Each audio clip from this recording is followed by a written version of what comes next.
Okey, untuk hari ini seperti cikgu beritahu sebelum ni, di mana kita akan sentuh mengenai bab 5 dan bab 6 untuk tingkatan 4. Malam ni cikgu cuba sentuh untuk kedua-dua topik ni. Kan? Okey.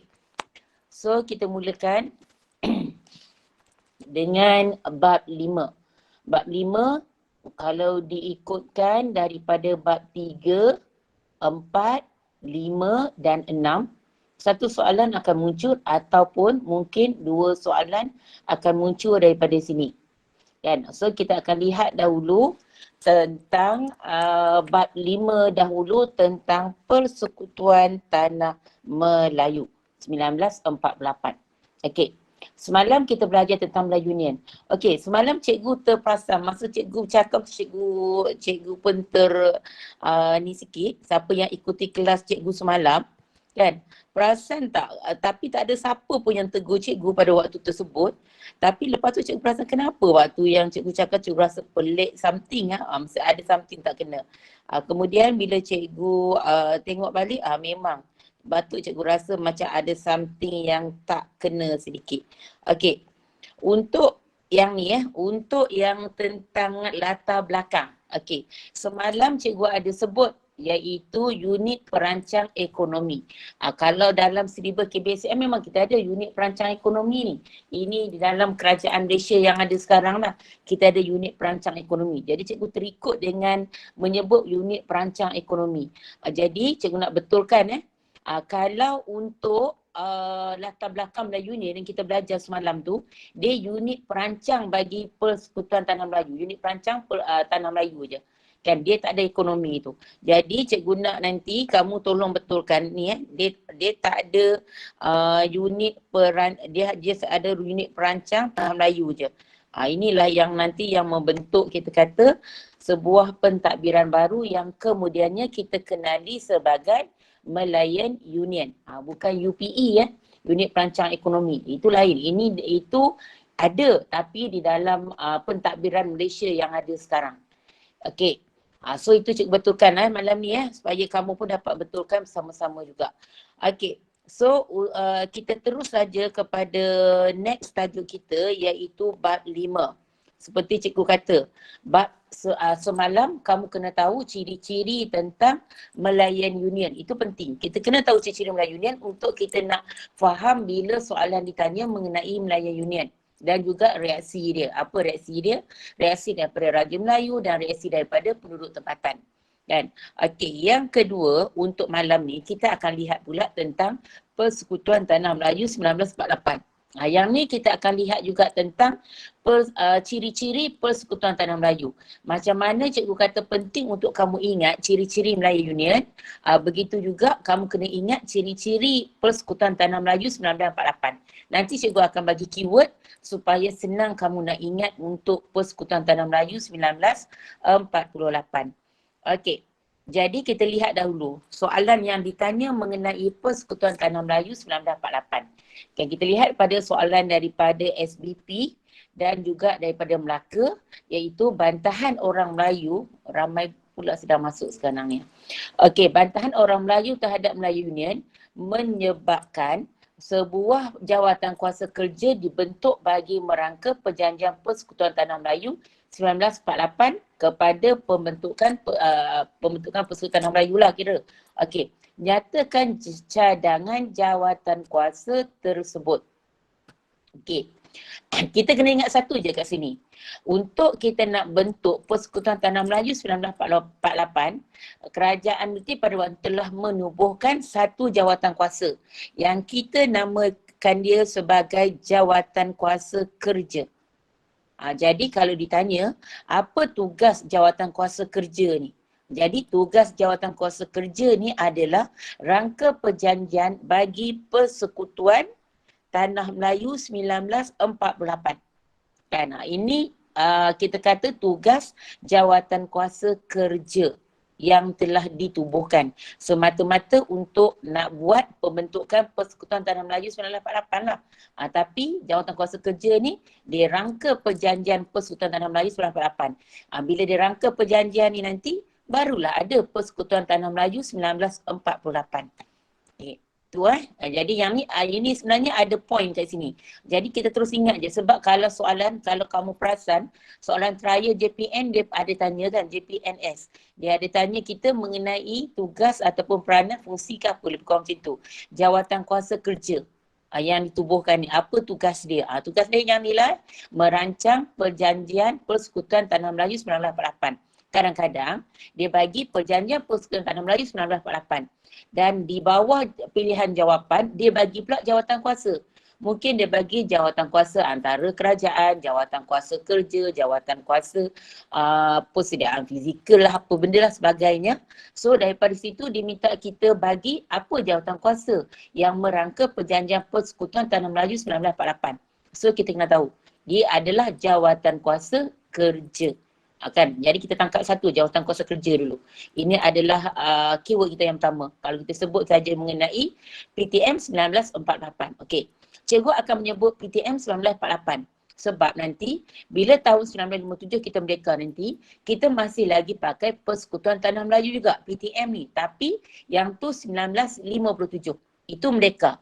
Kita kena ingat yang ni PTM 1948 ni hanyalah menggantikan Melayu Union. Maksudnya kita belum lagi merdeka. 1948. 1957 baru kita merdeka. Kita kena bezakan dulu Persekutuan Tanah Melayu 1948 dengan Persekutuan Tanah Melayu 1957. Ini yang 1957 nanti kita akan sentuh masa kita berada dalam bab 9. Di mana kita belajar mengenai perlembagaan Persekutuan Tanah Melayu yang merdeka nanti. Itu dia Persekutuan Tanah Melayu yang 1957. Okey. Yang kedua dia tanya yang daripada Melaka, cadangan jawatan kuasa tersebut yang dijadikan asas perjanjian Persekutuan Tanah Melayu 1948. Apa cadangan jawatan kuasa tersebut? Kan, okey. Jadi kat sini jom kita lihat apa kita kata cadangan jawatan kuasa kerja ni. Kalau kita lihat cadangan dia ada 5. Cadangan dia ada 5. Iaitu yang pertama kita ambil dulu keyword iaitu menyatukan. Kalau dalam Melayu Union ada juga menyatukan kan. Dia menyatukan kita kata negeri Melayu bersekutu, tidak bersekutu dan negeri-negeri selat kan. Okey, bagi Persekutuan Tanah Melayu 1948, dia satukan semua negeri Melayu dalam satu pentadbiran dan dia tambah lagi 2 buah negeri selat. Maksudnya apa yang ada dalam Melayu Union tu sama macam Persekutuan Tanah Melayu 1948. Yang ni sama. Yang ni perjanjian ni kalau kita lihat ni dia sama dengan Melayan Union 1946. Ini sama So kita kata satu menyatukan. Sekejap ada yang masuk ni. Okey. Yang kedua ialah dia adalah cadangan dia lagi adalah untuk memulihkan kita kata kedudukan Raja-Raja Melayu. Sebab kita tahu dalam Melayu Union, kedudukan Raja Melayu hilang terus dalam pentadbiran, dalam perundangan. Dia tak ada langsung dalam perundangan. Jadi cadangan dalam jawatan kuasa kerja ni, dia dilihat kepada kedudukan kedaulatan Raja-Raja Melayu. Maksudnya dia nak kembalikan semula kedudukan Raja-Raja Melayu ni, kedaulatan Raja-Raja Melayu ni. Okey, yang ketiga ialah kedudukan istimewa orang Melayu. Dan juga kepentingan sah kaum lain. Yang mana yang dapat warga negara ni. Kan? So, kedua-dua ni sama ada orang Melayu, hak istimewa dia terpelihara dan kepentingan sah kaum lain juga akan dijaga kat sini. So, ini dia lihat kategori ni dia lihat. Dan yang ketiga ialah ditubuhkan Dewan Perundangan Negeri bagi setiap negeri. Kan? Dalam Melayu Union kita lihat dia telah diberi kepada kita kata di bawah gubernur semua sebagainya lah. Kan? Okey. Sekarang ni di dalam Persekutuan Tanah Melayu 1948 ni dia nak tubuhkan bagi setiap negeri ni nanti akan ada Dewan Perundangan Negeri masing-masing. Kan, Dewan Perundangan Negeri. Dan yang ketiga ialah kewarganegaraan di mana syarat dia diperketatkan. Okey, yang tu 3 keyword, 5 keyword yang ada kat sini.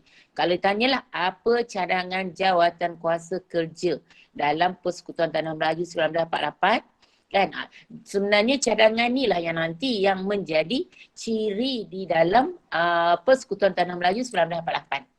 Yang ni kena benda ni kita kata cadangan dia. Yang dia ambil kira, isu yang dia ambil kira dalam dia nak membentuk Perjanjian Persekutuan Tanah Melayu 1948.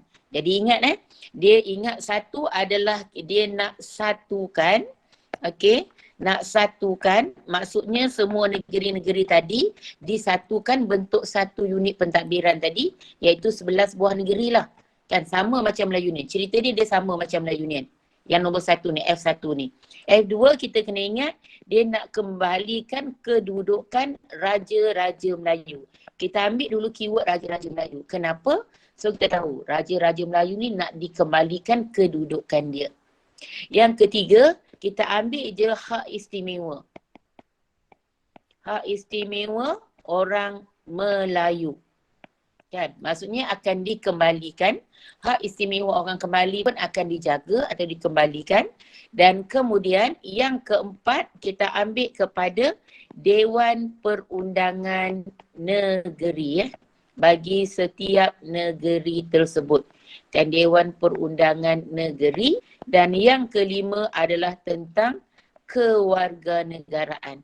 Maksud dia syarat kewarganegaraan diperketatkan. So ingat dulu yang ni, ingat satukan, ingat tentang Raja Melayu, hak istimewa orang Melayu, Dewan Perundangan Negeri dan yang kelima adalah syarat kerakyatan. So daripada sini kita buatlah ayat kita yang lengkap untuk setiap satu ni. So kalau sini kita lihat yang dia nak adalah 4 markah, dia nak dalam 2 markah kat sini kan.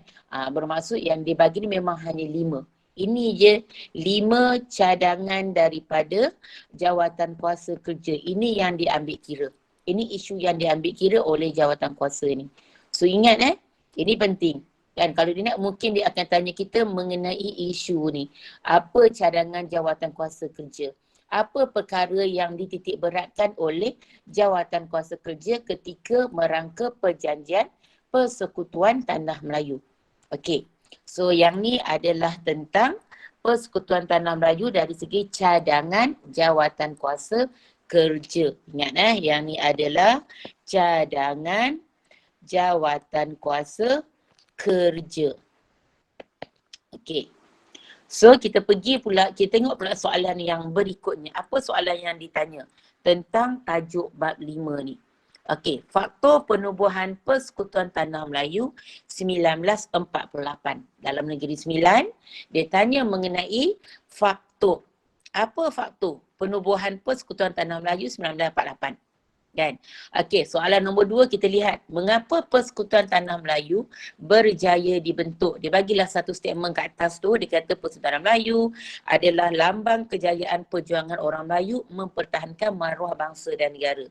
Lepas tu soalan dia, mengapa Persekutuan Tanah Melayu 1948 berjaya dibentuk? Maksudnya dia nak sebab. Sebab tu adalah faktor lah. Ingat sebab faktor adalah benda yang sama. Kan? Sebab faktor adalah benda yang sama. Okey. Yang ketiga, soalan yang ketiga. Cuba tengok soalan ketiga. Okey. Persekutuan Tanah Melayu telah tubuhkan. Okey, sama juga 1 Februari 1948 secara rasmi. So, soalan ni dia tanya cadangan Raja-Raja Melayu dan UMNO. Okey. Dalam faktor ni kita ada 3 utama. 3 faktor besar. Antara salah satunya adalah cadangan Raja-Raja Melayu dan juga UMNO. Jadi untuk soalan ni dia hanya tanya mengenai satu faktor yang melibatkan cadangan Raja-Raja Melayu. Kan masih lagi faktor lah sebenarnya. Cuma yang ni dia fokus terus kepada cadangan Raja-Raja Melayu dan juga UMNO, salah satu faktor yang ada di dalam faktor penubuhan Persekutuan Tanah Melayu 1948. Kan? Okey. Soalan yang keempat. Dia bagi satu gambar. Jadi nyatakan 2 cadangan Raja-Raja Melayu dan juga UMNO dalam penubuhan Persekutuan Tanah Melayu 1948. Jadi soalan nombor 3 dengan nombor 4 ni soalan dia sama. Kan dia ambil salah satu faktor. Kan. Okey. Jadi sekarang kita akan lihat pula kepada faktor. Tadi kita lihat kepada 5 cadangan jawatan kuasa kerja. Kita ada apa tadi? Kalau siapa masih ingat dengan cikgu, kita ada satu keyword kita yang kita pakai. Satu adalah kita satukan. Kedua, kita ingat Raja-Raja Melayu. Ketiga, kita ingat hak istimewa orang Melayu. Keempat, kita ingat Dewan Perundangan Negeri. Dan yang kelima, kita ingat syarat kerakyatan. Baru bila kita nak buat ayat nanti, disatukan negeri Melayu dan juga dua negeri Selat. Kalau kita sebut pula tentang Dewan Perundangan Negeri tadi, okey, dibentuk. Kalau kita sebut pula mengenai hak istimewa hak istimewa orang Melayu, kita kata dijaga. Kalau kita sebut pula kedaulatan Raja Melayu juga, kita kata dikembalikan. Dan yang last sekali, syarat kerakyatan diperketatkan. Tu cikgu ulang lagi ya, benda tu 5.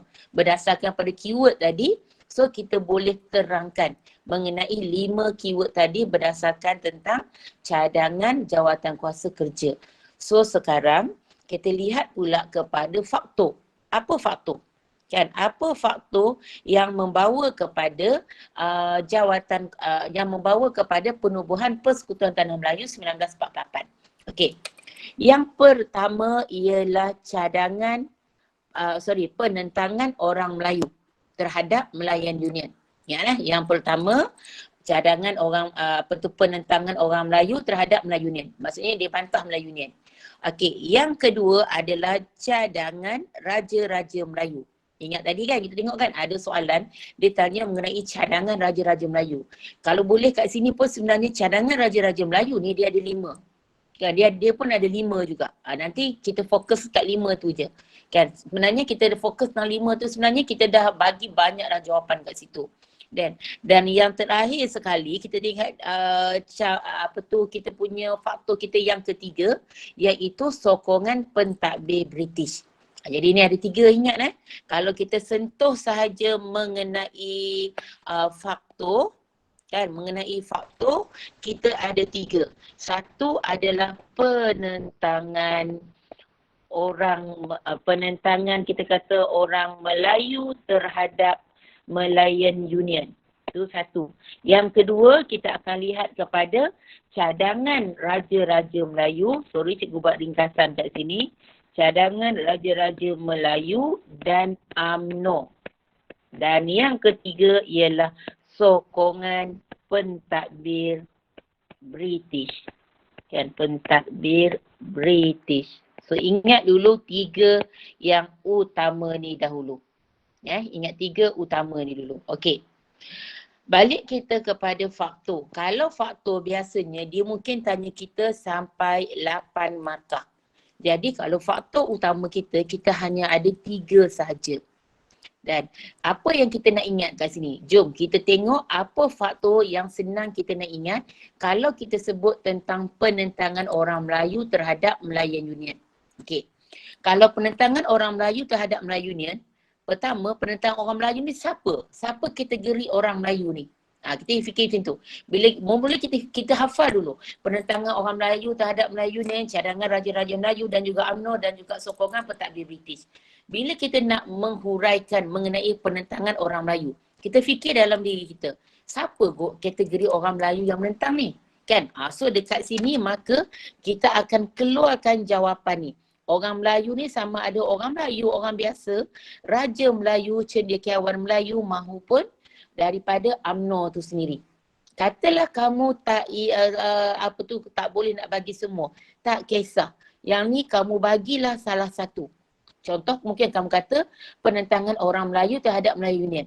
Jadi dekat situ kalau boleh bila kamu hurai, kita katalah penentangan ini melibatkan siapa? Okey, Raja-Raja Melayu contoh. Kan, atau mungkin kita kata Raja-Raja Melayu juga terlibat dalam penentangan terhadap Malayan Union. So sebenarnya kamu dah pun hit F2. Bermaksud kamu dah dapat markah kat situ. Kan? So ingat kalau kita sebut je penentangan orang Melayu terhadap Melayu Union baru dapat 1. Lepas tu di bawah kita sebut pula yang terdiri daripada, katalah mungkin kita sambung je ayat penentangan orang Melayu terhadap Melayu Union yang terdiri daripada Raja Melayu dan cendekiawan Melayu. Contoh. So kamu dah dapat dah markah kamu yang kedua melalui F2. Kan? Okey. Kemudian mana yang kita nak ingat selagi? Kalau cikgu akan ingat yang ni Cikgu akan ingat dekat ahli Parlimen British. Kan? Kadang-kadang kita tak ingat nama. Gamers dengan Rhys William. Kalau kamu memang dah hafal nama orang ni, tak apa, kamu terus je dengan nama orang ni. Katalah kamu susah rasanya nak hafal Gamers dengan Rhys William ni. Paling-paling tak pun kamu sebut ahli Parlimen British.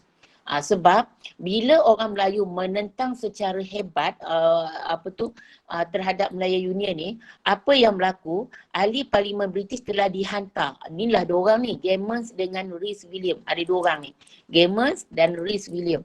Okey, jadi mereka ni dihantar untuk lihat bantahan orang Melayu terhadap Melayu Union. Jadi bila ahli Parlimen British ni dia tengok, jadi dia mestilah keluarkan hasil tinjauan dia.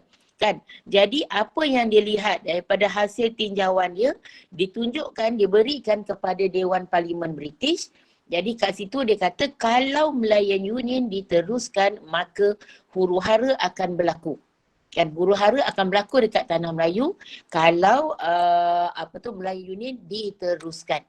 Kan, jadi ini kalau cikgu tengok, kalau apa yang cikgu dah highlight dekat dalam tu sebenarnya dah ada 4 jawapan.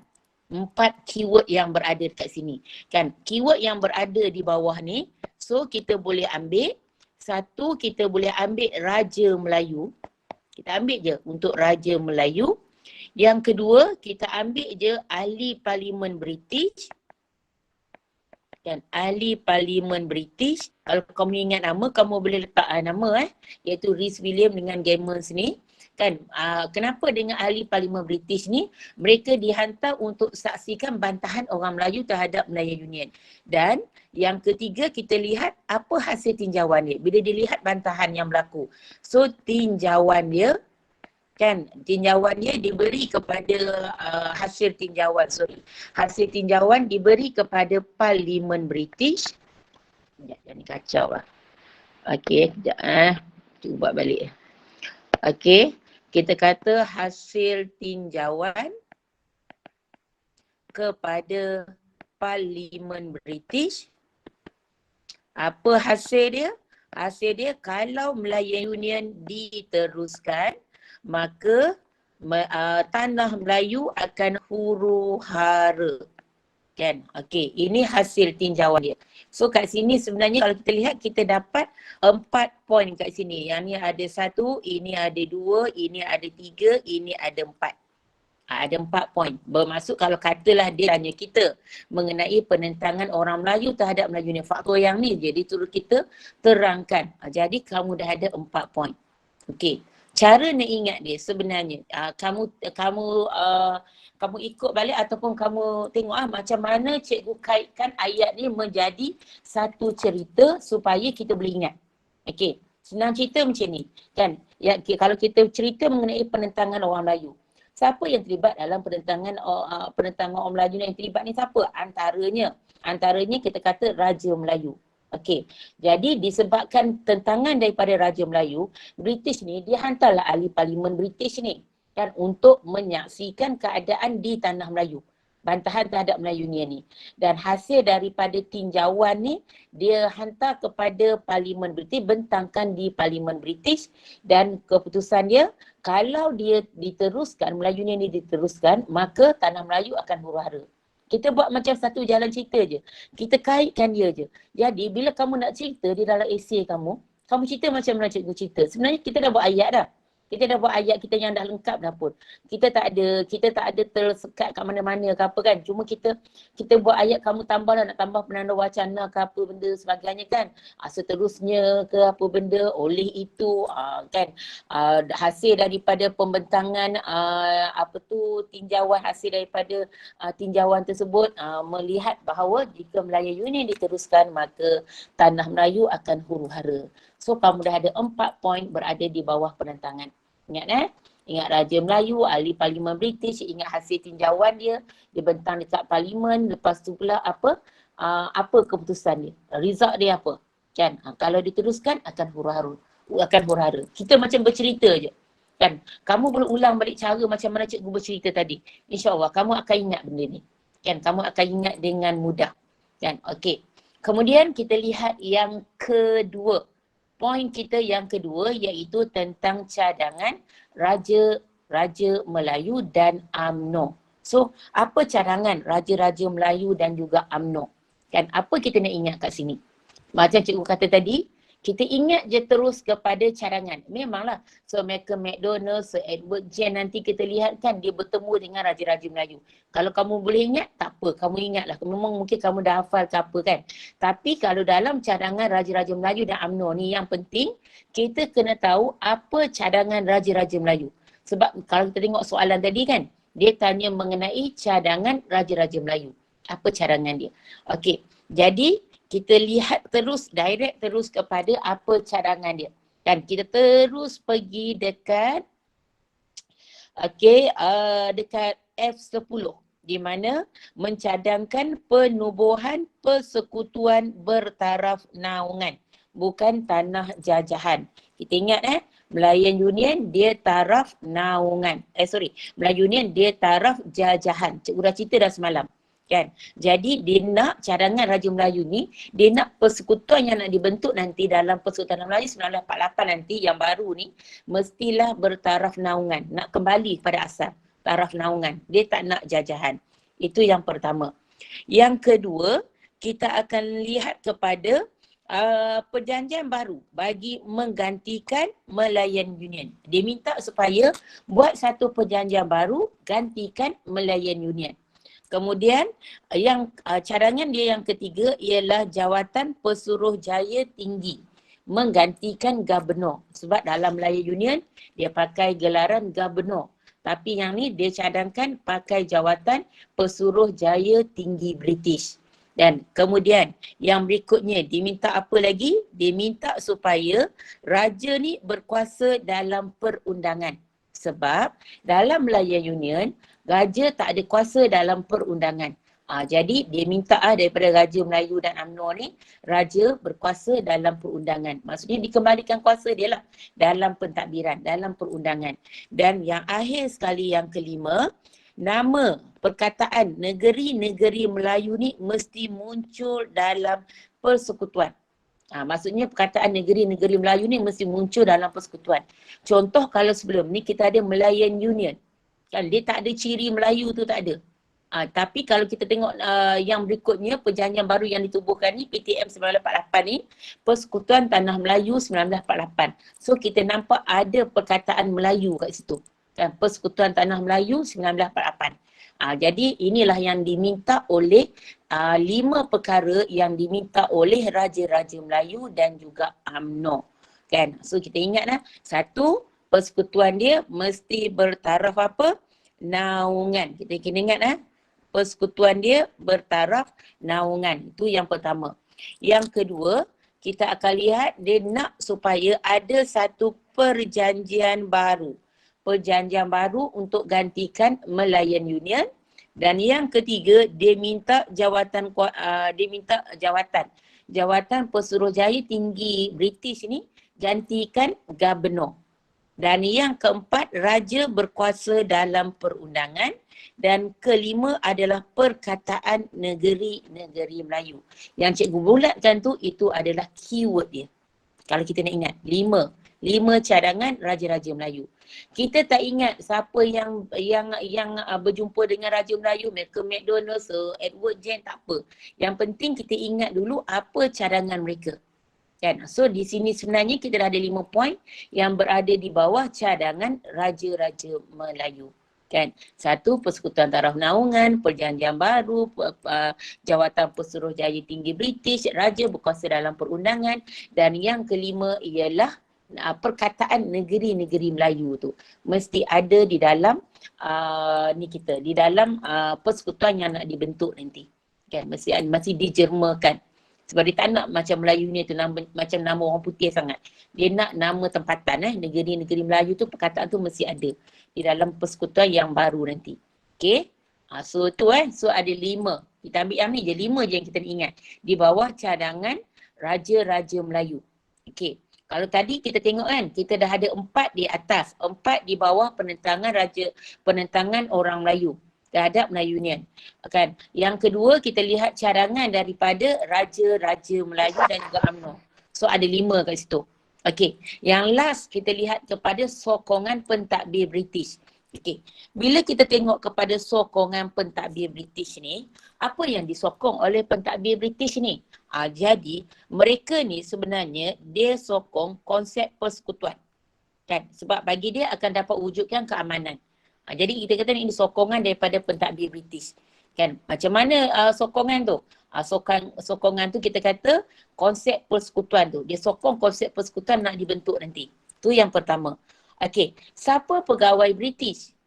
Siapa pegawai British? Kita terus ingat. Yang paling senang kita nak ingat adalah kita ingat siapa Gubernur Melayu Union. Dan siapa nanti Pesuruhjaya tinggi British bagi Persekutuan Tanah Melayu 1948 adalah orang yang sama. Iaitu kamu ingatlah orang ni, Edward Gen. Kan? Edward Gen ni adalah Gubernur Melayu Union semasa Melayu Union. Kan? Kemudian dia juga menjadi Pesuruhjaya tinggi British nanti dalam PTM 1948. Kan? So kalau kita tengok sokongan pentadbir British ni, siapa orang dia? So kita terus je ingat Sir Edward Gen.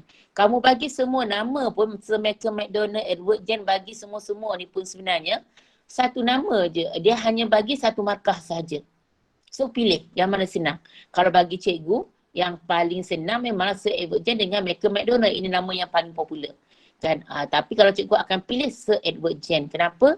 Sebab Edward Gen ni kita akan ingat dia adalah Gubernur pertama Melayu Union dan juga Persekutuan Tanah Melayu 1948. Okey. So tengok di bawah konsep pentadbir British ni kita dah ada 2. Cikgu kata kita cuba cari 4. Mana lagi 2 lagi yang kita rasa kita mudah nak ingat di dalam poin yang ada ni. Kan? Cikgu terus pergi yang paling mudah lah dari semua ni kan. Cikgu akan terus pergi dekat yang terakhir iaitu dasar dekolonisasi. Dan dasar dekolonisasi ni yang disarankan oleh PBB melalui Piagam Atlantik. Kan dalam Piagam Atlantik apa tu yang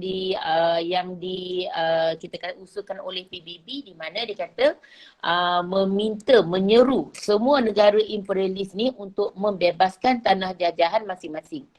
Jadi oleh sebab tu British dia perlu untuk laksanakan dasar dekolonisasi. Apa dekolonisasi? Dekolonisasi ni adalah bebaskan tanah jajahan dia. Kan dia maksud dia adalah bebaskan tanah jajahan. Kan jajahan. Ini maksud dekolonisasi. Maksud koloni lah, colonize. Kalau colonize dia jajah negara kita. Kalau DE, dekolonisasi ni maksudnya dia bebaskan tanah jajahan dia.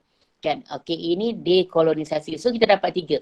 Tadi kita kata pentadbir British ni dia sokong konsep persekutuan, tu satu. Yang kedua, siapa pegawai British ni? Sir Edward Gen. Yang ketiga, British ni dia amalkan dasar dekolonisasi ikut kepada yang disarankan oleh PBB melalui Piagam Atlantik. Kamu sebut dia melaksanakan dasar dekolonisasi pun sebenarnya dah dapat markah untuk dekolonisasi. Sebab keyword dia akan pergi dekat dekolonisasi tu. Kan? Okey. Mana satu lagi kita nak dapatkan markah dekat sini? Kan? Yang mana yang kita nampak yang senang untuk kita nak dapatkan markah? Maka kat sini kat mana kita nak dapatkan markah? Kalau cikgu akan ambil dekat F22. Dengan F24 tengok Dato' Onn Jaafar dan Raja-Raja Melayu mengemukakan cadangan balas di mana pembentukan persekutuan ni mewujudkan politik yang stabil. Tadi kita ada kan dia sokong sebab apa? Sebab wujudkan persekutuan kan untuk jaga keamanan, kestabilan apa benda. Tapi kalau katalah kita takut benda ni nanti akan berlaku ulangan dekat sini ke apa. Jadi kita boleh pilih juga untuk jawapan yang lain. Okey, mana lagi yang kita boleh pilih jawapan yang lain? Cikgu akan ambil yang ni. Cikgu akan ambil pegawai tinggi British. Kan, mendorong British membentuk persekutuan tanah Melayu. Kita ambil sokongan pentadbir British ni terdiri daripada pegawai tinggi British. Okey. Kalau kata 4 poin ni, kalau kata cikgu nak minyak, cikgu rangkaikan dia. Cikgu akan kata di mana, okey, sokongan daripada pentadbir British ni kita kata pentadbir British ni menyokong konsep persekutuan. Tu satu. Kan? Siapa pegawai British ni? Pegawai pentadbir British ni. Pegawai pentadbir British ni terdiri daripada pegawai tinggi British. Seperti Sir Edward Gen. Kan? Kita boleh gabung kan? Jadi dalam satu ayat pun tak apa. Seperti Sir Edward Gen. So kita dah dapat dah 3 poin kat situ. Kita terus je pergi. British juga memperkenalkan dasar dekolonisasi melalui Piagam Atlantik. Yang kita bagi macam tu pun dah tak apa dah. So kita dah dapat dah 4 poin dekat situ. Jadi dekat sini kita lihat, dekat sini kita ada 4 poin yang berada di bawah sokongan.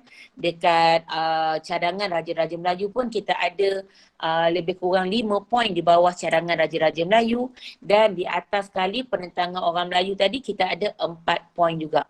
Kalau katalah soalan ditanya, faktor penentangan, ditanya mengenai faktor penubuhan Persekutuan Tanah Melayu 1948. Jadi dekat sini kan, apa yang kita dapat? Kita akan dapat 3 markah, poin utama kita 3 markah.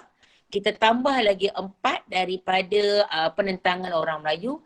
Kita tambah 5 lagi daripada cadangan Raja Melayu. Kita tambah lagi 4 daripada sokongan pentadbir British. Sebenarnya kita dah dapat dah banyak sangat. Kalau kamu bagi dua bagi setiap satu poin tu, kau bagi dua dah dapat 6, 7, 8, 9 termasuk dengan poin utama. Jadi kita nampaklah kat sini. Ini poin ni, ini satu markah, ini markah yang kedua, ini markah yang ketiga dekat sokongan. So kita akan dapat, kita ambil 2 daripada sini, kita ambil 2 daripada sini, kita ambil 2 daripada sini. So sebenarnya kita dah ada 9 markah dah pun.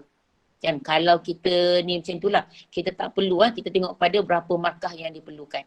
Kan? Itu ini cikgu bagi 4, 5, 4 ni sebab cikgu takut mungkin dia minta kita 2 je.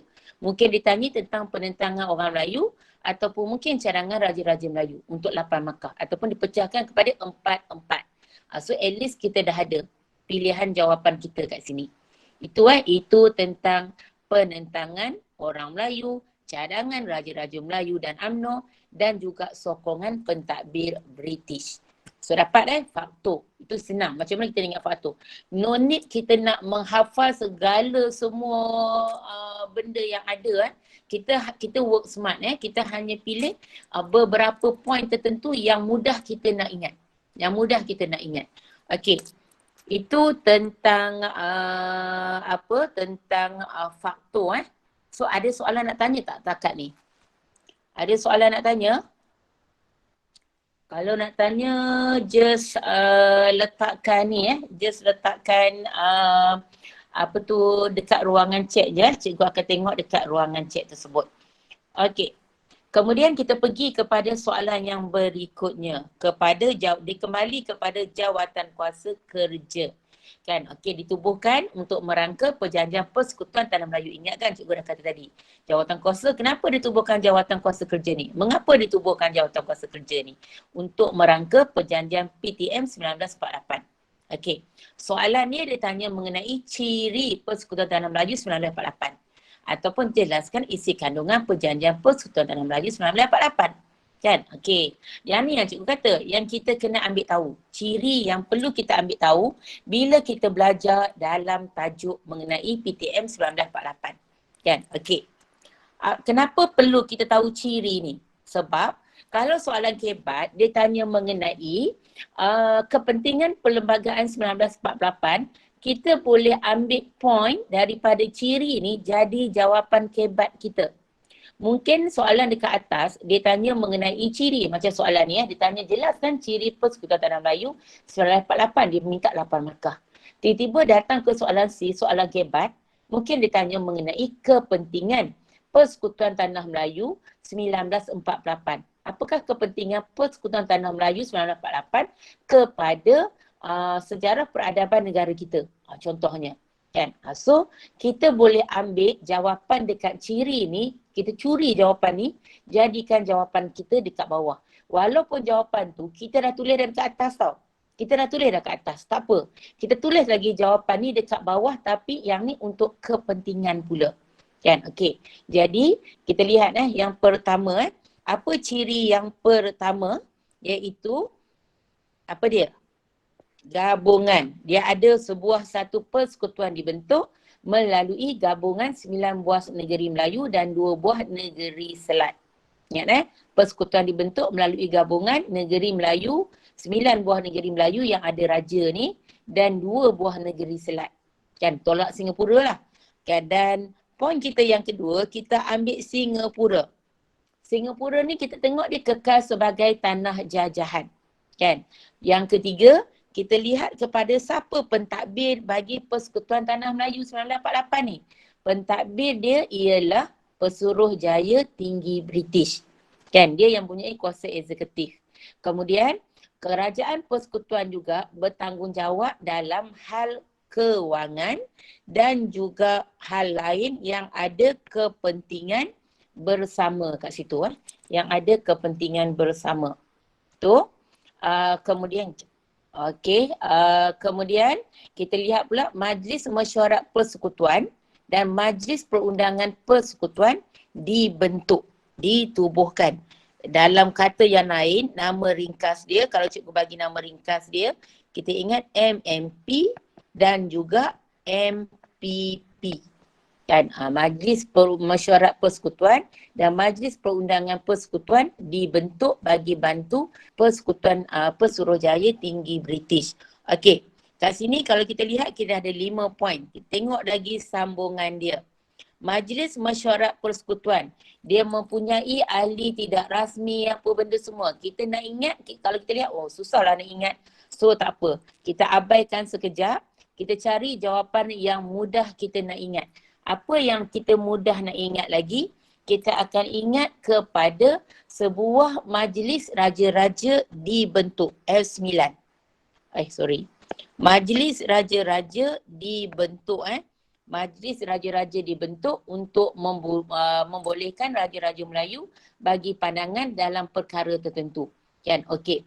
Kemudian apa lagi yang ada di bawah ni? Di peringkat negeri, Sultan bertanggungjawab sahkan rang undang-undang yang diluluskan oleh Dewan Perundangan Negeri. Ingat tak tadi kita dilihat kan? Antara cadangan tadi kan nak tubuhkan Dewan Perundangan Negeri. Jadi Dewan Perundangan Negeri ditubuh dan dia ni kalau lihat di peringkat negeri ni dia berada di bawah Sultan. Di sini kita lihat Sultan dah diberi kuasa di dalam pentadbiran. Okey, Majlis Perundangan Persekutuan diketuai oleh Pesuruhjaya Tinggi British. Cikgu nak cari yang mana poin yang sebab tadi kita dah ada dah tentang Pesuruhjaya Tinggi British tadi. Bidang kuasa dia okey. Rang undang-undang mendapat perkenan daripada Raja Melayu. Cikgu teruskan terus pergi kepada F13. Kewarganegaraan secara kuat kuasa undang-undang. Kan dia ada kewarganegaraan dia macam mana dalam Persekutuan Tanah Melayu 1948 ni, kewarganegaraan dia diperketatkan berbanding dengan Melayu Union. Jadi macam mana diperketatkan? So diperketatkan mana dia satu dia ada kuat kuasa undang-undang dan yang kedua nanti kalau kita lihat nanti dia ada secara pendaftaran. Ini di bawah kewarganegaraan. Kan, satu dia ada kuat kuasa undang-undang di mana kita ada jus soli hanya dibuka kepada rakyat raja dengan rakyat British saja dan yang kedua ialah kewarganegaraan secara pendaftaran. Kan, pendaftaran nanti kita tengok apa ciri-ciri yang ada dalam pendaftaran ni. Kan, so yang ni. Kalau yang ni kalau kita lihat dah ada berapa dah? Dia nak 8 je. At least dia nak 8 je. So kita ingat apa yang dia nak 8 tadi. So kita ingat apa yang kita pilih tadi Satu, ingat persekutuan. Hasil daripada gabungan daripada semua 9 buah negeri dan 2 buah negeri Selat. Yang kedua kita ingat Singapura. Ingat Satu kita ingat persekutuan. Kedua kita ingat perkataan Singapura. Ketiga kita ingat ketua bagi persekutuan ni adalah Pesuruhjaya Tinggi British. Ketua adalah Pesuruhjaya Tinggi British. Kan? Okey. Kemudian kerajaan persekutuan ni dia ingat hal kewangan ataupun kepentingan bersama. Okey. Yang ni F4 kita tak ingat, kita abaikan dulu pun tak apa. Kita abaikan dulu F4 ni. Yang poin kita yang keempat, kita ambil je MMP dengan MPP. Majlis Mesyuarat Persekutuan dengan Majlis Perundangan Persekutuan. So ada 4. Kita ada 4 kat sini So kita tambah lagi mana kita dapat 4 lagi. Majlis Raja-Raja dibentuk. Kan, Majlis Raja-Raja dibentuk. Okey, itu adalah yang ke-5. Okey, Sultan yang ke-6. Di peringkat negeri, Sultan dia mengesahkan rang undang-undang yang diluluskan oleh Dewan Perundangan Negeri. Maksudnya sultan ada kuasa di peringkat negeri. Okey, itu yang ketujuh kan. Kemudian kita ambil yang ke-8 adalah kita ingat je kewarganegaraan. Di mana kewarganegaraan kita ada dua. Satu melalui kuat kuasa undang-undang dan yang kedua adalah melalui pendaftaran. So dekat situ sebenarnya kita dah boleh dapat poin penuh. Cuba kita keluarkan balik, kita tak ambil semua, kita keluarkan balik untuk 8 yang kita senang nak ingat. Yang pertama kita ingat apa, bentuk apa? Persekutuan. Kalau sebut saja persekutuan ni, jangan lupa kita ingat tentang gabungan negeri-negeri Melayu dan dua negeri-negeri Selat sebagai satu unit pentadbiran. Tu satu. Yang kedua, ialah kita ambil apa yang kedua tadi dia kata tadi. Siapa boleh ingat tadi? Yang kedua, apa yang kedua tadi? Yang pertama tadi persekutuan. Yang kedua tadi apa? Siapa boleh bagi ke cikgu? Yang kedua tadi apa? Yang poin yang ada dekat belah sana saja cikgu tak nak buka. Cikgu nak minta kamu ingat. Okey, pandai. Bila kita sebut tentang persekutuan ni, kita ingatlah dia gabungan dua buah negeri Selat ni. Mana pergi satu lagi? Satu lagi iaitu apa? Singapura. Singapura ni kita kata kekal sebagai tanah jajahan ataupun kita kata Singapura tetap diasingkan, tetap jawapan kamu betul. Asalkan ada perkataan Singapura. Maksud Singapura adalah kekal sebagai tanah jajahan British, tak dimasukkan di dalam persekutuan ni. Okey, yang ketiga apa tadi yang ketiga? Yang ketiga, apa yang ketiga tadi? Boleh bagi je kat ruangan chat. Jom kita interaksi sama-sama. Yang ketiga apa? Dia punya ketua. Ya, betul. Kan kita ingat Pesuruhjaya Tinggi British. Kan, di mana Pesuruhjaya Tinggi ni menjadi ketua pentadbir. Kan, Pesuruhjaya Tinggi menjadi ketua kerajaan persekutuan ataupun kita panggil ketua pentadbir. Dah kita dapat markah sebab kita dah mention dah tentang Pesuruhjaya Tinggi British. Okey, yang keempat. Apa yang keempat tadi? Yang sebelah sana tadi. Okey, apa yang keempat tadi? Lepas Pesuruhjaya. Ya, pandai. MMP dan juga MP. Ingat ni, MMP dan MPP. Majlis Mesyuarat Persekutuan dan Majlis Perundangan Persekutuan dibentuk. Kan? Okey, ini 4 yang sebelah sana kita nak ingat. Kemudian yang kelima, kita ingat Majlis Raja-Raja. Kan, di sini Majlis Raja-Raja dibentuk. Bolehkan Raja Melayu bagi pandangan kat situ. Yang keenam, apa yang keenam tadi? Kita ambil Sultan di peringkat negeri. Sultan berkuasa ataupun kita kata bertanggungjawab mengesahkan undang-undang yang diluluskan oleh Dewan Perundangan Negeri. Dewan Perundangan Negeri menunjukkan sultan ada kuasa kat situ. Kan? Okey, yang ketujuh. Apa yang ketujuh? Apa yang ketujuh? Yang kita ambil kat sini adalah tentang kewargaan 4, 1, 2, 3, 4, 5, 6, 7. Betul lah 7. Okey, apa yang ketujuh? Kita akan ambil dekat sini, kita akan, sekejap cikgu nak pilih, tak apalah, bolehlah kita ambil kat sini. Kewarganegaraan. Kan? Di mana kewarganegaraan ni kalau dilihat dia ada dua, iaitu satu adalah melalui kuat kuasa undang-undang dan yang 8 kita lihat kewarganegaraan melalui secara apa? Pendaftaran. Pendaftaran kat situ. Yang kat bawah tu adalah dia cerita mengenai syarat-syarat dia. Apa syarat-syarat dia? Contoh kalau kita nak kuat kuasa undang-undang ni yang automatik dapat warga negara. Contoh kita lah, kita rakyat raja. Kan orang Melayu rakyat raja. Rakyat British ni siapa? Mereka yang lahir dekat kita kata dekat Singapura ke apa kan. Okey, dia adalah rakyat British. So dia juga layak kalau dia nak diberi warga negara. Kan dia boleh dapatkan warga negara tersebut. Kejap. Okey, tu.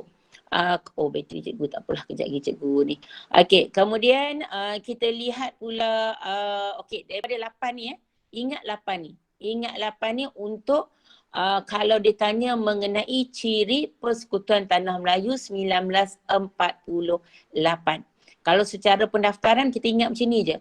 Okey, kalau kita bandingkan, okey, cikgu nak bandingkan tadi. Okey, dengan MU. Kalau cikgu nak bandingkan dengan MU, cikgu tulis kat sini nombor satu, dia nombor satu kat sini, ini adalah PTM 1948 dan ini pula adalah MU 1946. Ini adalah Melayu Union. Nak tunjukkan ciri ni. Yang pertama, persekutuan. Dia juga bentuk persekutuan. Kan, dengan gabungan negeri-negeri Melayu bersekutu, negeri Melayu tidak bersekutu dan dua buah negeri selat tu. Kan, sama. Yang kedua sama tak? Singapura diasingkan. So, sama jawapan dia. Yang tiga, jawatan pentadbir. Jawatan pentadbir, kalau yang ni post tinggi British, yang ni adalah governor. Cikgu nak bandingkan macam ni supaya kamu nampak. Bila soalan naik macam mana pun, kalau kamu hafal salah satu daripada sini kan. So kamu boleh membantu kamu, katalah kamu hafal tentang PTM. Tiba-tiba naik tentang Melayu Union. So kamu cuba buat macam ni, kamu bandingkan. So kamu akan dapat jawapan untuk Melayan Union juga. Kan, okey. Yang keempat, kan kalau dia ada MMP dengan MPP, Melayan Union kita ada apa? Semalam ME dan MP, Majlis Eksekutif dan juga Majlis Perundangan, kan? Okey. Kemudian Majlis Raja-Raja. Okey, dalam Melayu Union juga dia ada juga kan. Cuma dia kata kat situ Raja Melayu jadi ahli dalam Majlis Raja-Raja. Kan? Raja Melayu jadi ahli dalam Majlis Raja-Raja yang hanya terlibat dalam agama dan juga adat resam saja. Cikgu tunjukkan sini supaya kita dapat refresh apa yang kita belajar tentang Melayu Union daripada Persekutuan Tanah Melayu 1948. Kan? Okey. Jadi kat sini kita nampak ini antara ciri kalau kewarganegaraan pula. Kalau kewarganegaraan, kalau Melayu Union dia prinsip jus soli. Kalau dekat sini pula kita kata kalau dekat sini kerakyatan, kalau kita tengok ni kat sini dia telah diperketatkan. Kan? Dia masih lagi pakai jus soli. Jangan kita kata jus soli dihapuskan. Jus soli dia tak dihapuskan. Jus soli dalam Persekutuan Tanah Melayu 1948 dia masih lagi pakai. Cuma diperketatkan. Cuma diperketatkan saja. Kan? So kalau kita lihat kat sini dia punya yang ni jus soli kita semalam kita belajar mereka yang lahir dekat Tanah Melayu dan Singapura automatik dapat warga negara 18 tahun ke atas, tapi dia punya dia mesti duduk 10 hingga 15 tahun dia dah dapat warga negara. Dan kalau dia 18 tahun ke bawah, ibu bapa dia warga negara kan. So dia akan dapat warga negara. Okey, kalau kita bandingkan dekat sini kita bandingkan dekat sini kalau undang-undang ni kita akan ambil kat sini.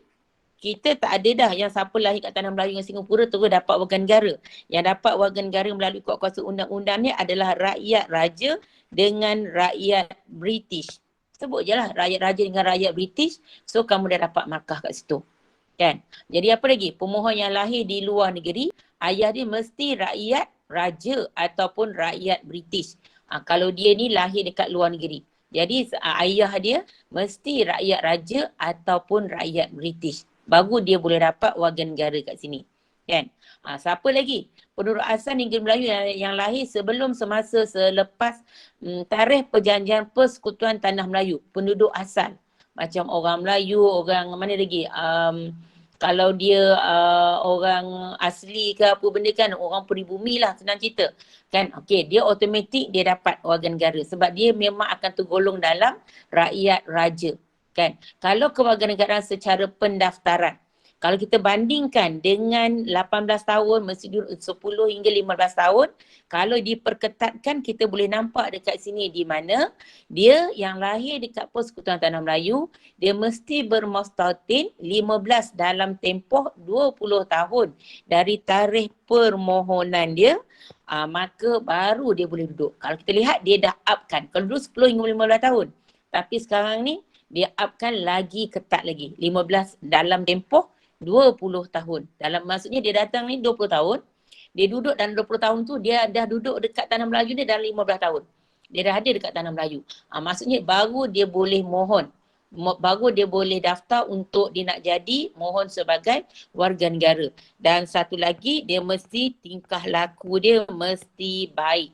Maksudnya dia ni tak ada jenayah, tak ada sebagainya. Jadi dia boleh mohon untuk jadi warga negara. Ini kita kata bila diperketatkan. Jadi ingat ni, ini 8 poin yang ada di bawah Persekutuan Tanah Melayu 1948. Okey. Jadi kalau macam cikgu kata tadi, okey, cuba tengok pada soalan dekat bawah. Kesan Perjanjian Persekutuan Tanah Melayu 1948 dalam usaha membina negara dan bangsa Malaysia yang bersatu padu. Jelaskan kesan. Apa kesan dia? Kan? Ataupun kepentingan Perjanjian Persekutuan Tanah Melayu 1948.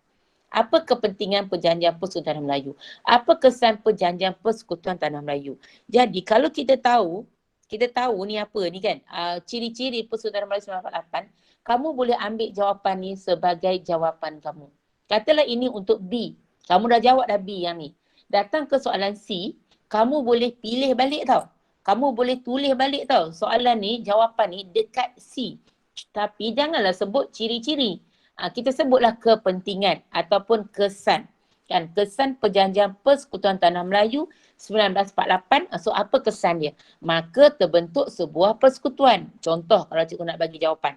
Kan, kesan Perjanjian Persekutuan Tanah Melayu 1948 ni ialah terbentuknya sebuah persekutuan. Contoh, dapatlah markah kat situ. Bentuk sebuah persekutuan. Jom kita lihat antara pilihan jawapan yang ada yang sama dengan jawapan ciri. Ya, cikgu ambil yang sama dengan jawapan ciri.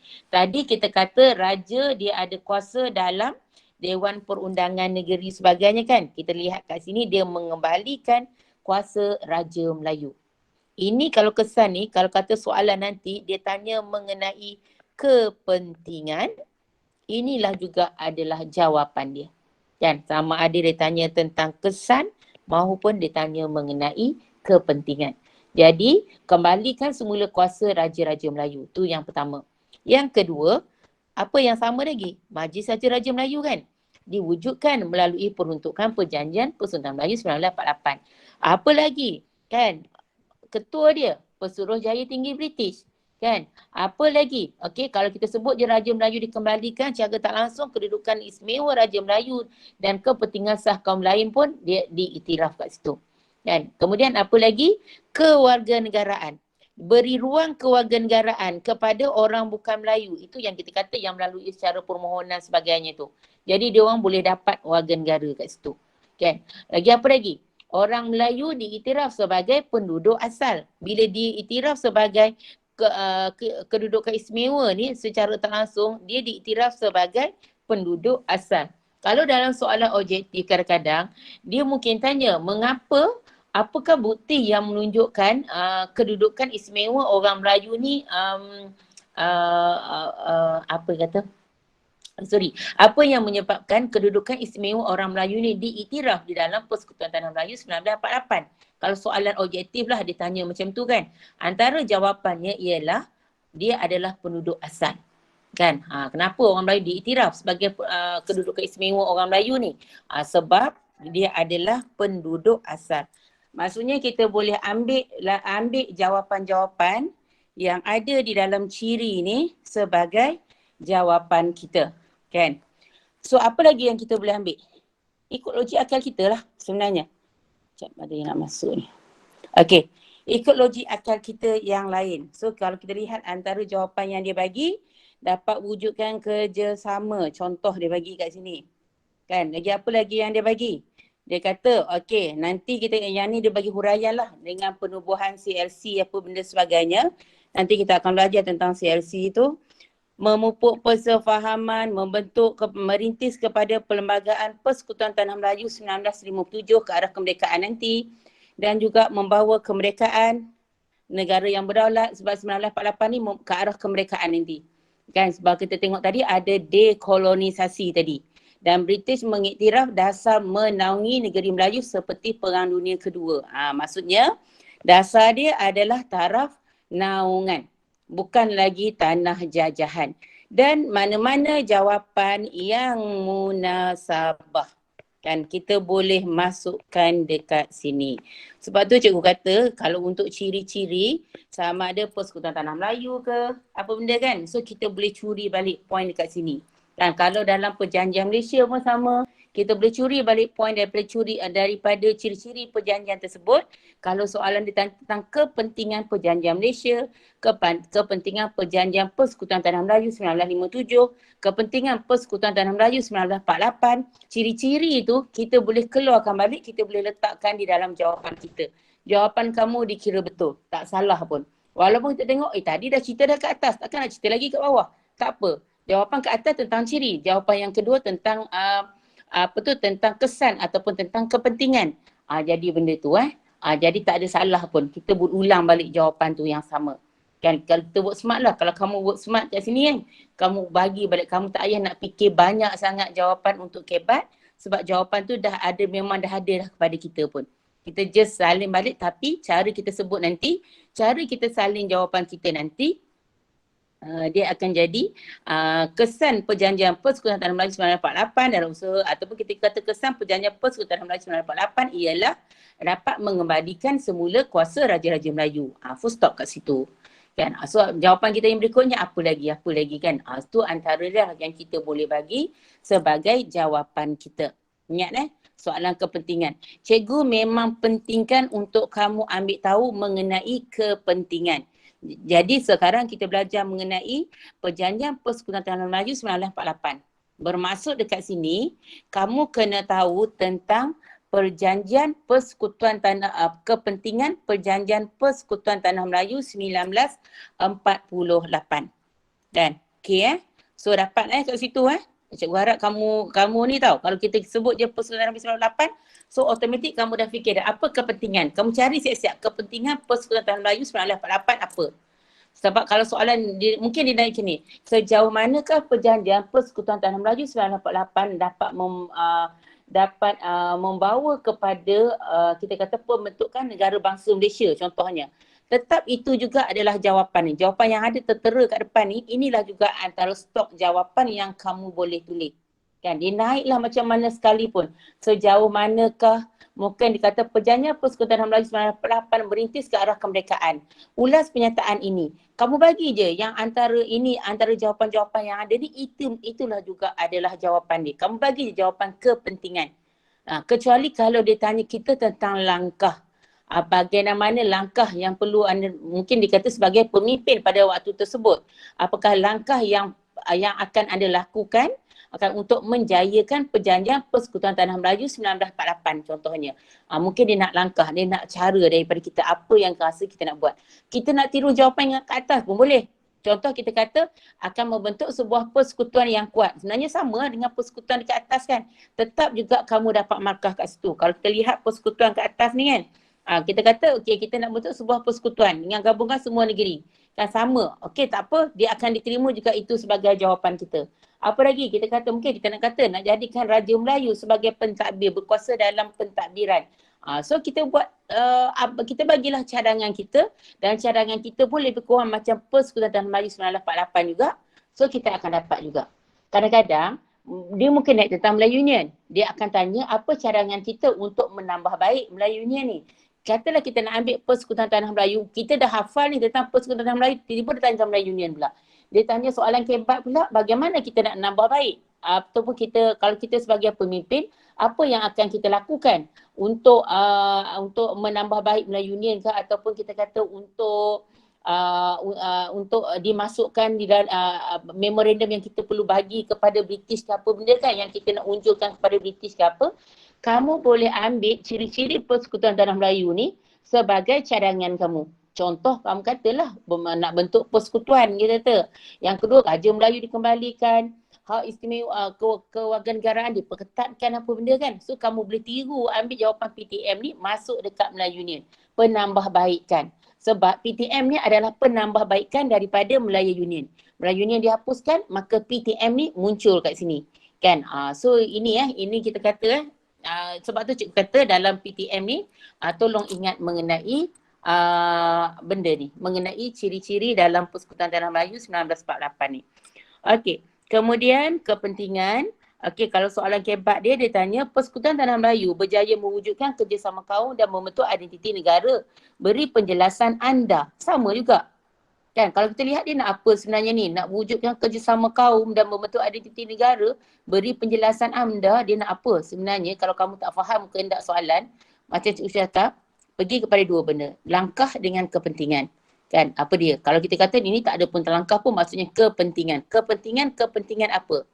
Persekutuan Melayu berjaya mengembalikan hubungan kaum bentuk identiti negara. So kepentingan Persekutuan Tanah Melayu 1948 lah, kan, dalam kerjasama kaum. Kan? Jadi kat sini kalau kepentingan Persekutuan Melayu dalam kerjasama kaum, so apa? So kita ambil lah jawapan macam dia bagi tu, perpaduan, persefahaman, kan, berlaku pembahagian kuasa, kewarganegaraan kepada orang bukan Melayu, kita pergi kepada kerjasama kaum tu. Kan? Okey, itu untuk soalan kebat yang pertama. Kalau kita tengok, yang ni pun sebenarnya adalah tentang kepentingan. Yang ni pun adalah tentang kepentingan. Okey. Soalan kebat yang berikutnya, mengapa orang Melayu menerima perjanjian Persekutuan Tanah Melayu 1948? Pada pendapat anda, mengapa penubuhan Persekutuan Tanah Melayu 1948 boleh diterima oleh penduduk Tanah Melayu? Kan? Maksud kat sini, kenapa kita terima Persekutuan Tanah Melayu 1948 tu? Kat sini pun, kalau kata kita ambil ciri-ciri yang berada di dalam di dalam Persekutuan Tanah Melayu, kita masukkan kat sini, itulah dia jawapan dia. Kalau kita lihat, mengembalikan semula kuasa Raja Melayu. Kan ini juga adalah kepentingan.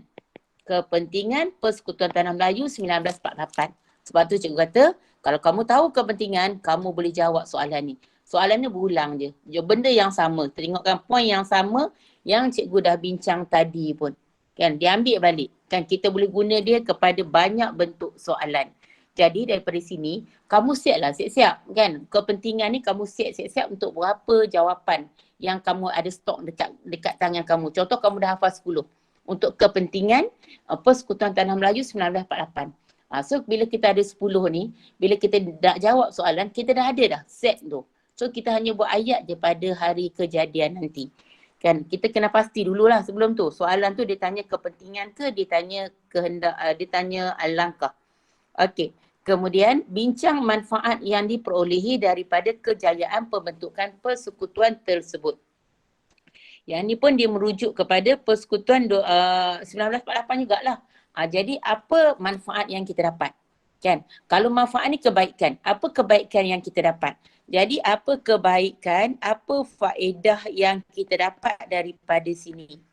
Sebenarnya kalau kita tengok balik jawapan tu, apa faedah yang dapat dari sini? Mengembalikan kedudukan Raja-Raja Melayu. Apa kepentingan daripada kejayaan pembentukan persekutuan tersebut? Persekutuan Tanah Melayu ni lah mengembalikan kedudukan Raja-Raja Melayu. Majlis Raja ditubuhkan. Kalau tengok set soalan ni pun sama, set jawapan ni pun sama dengan dekat atas. Sebab tu cikgu kata tadi, penting untuk kita tahu tentang apa?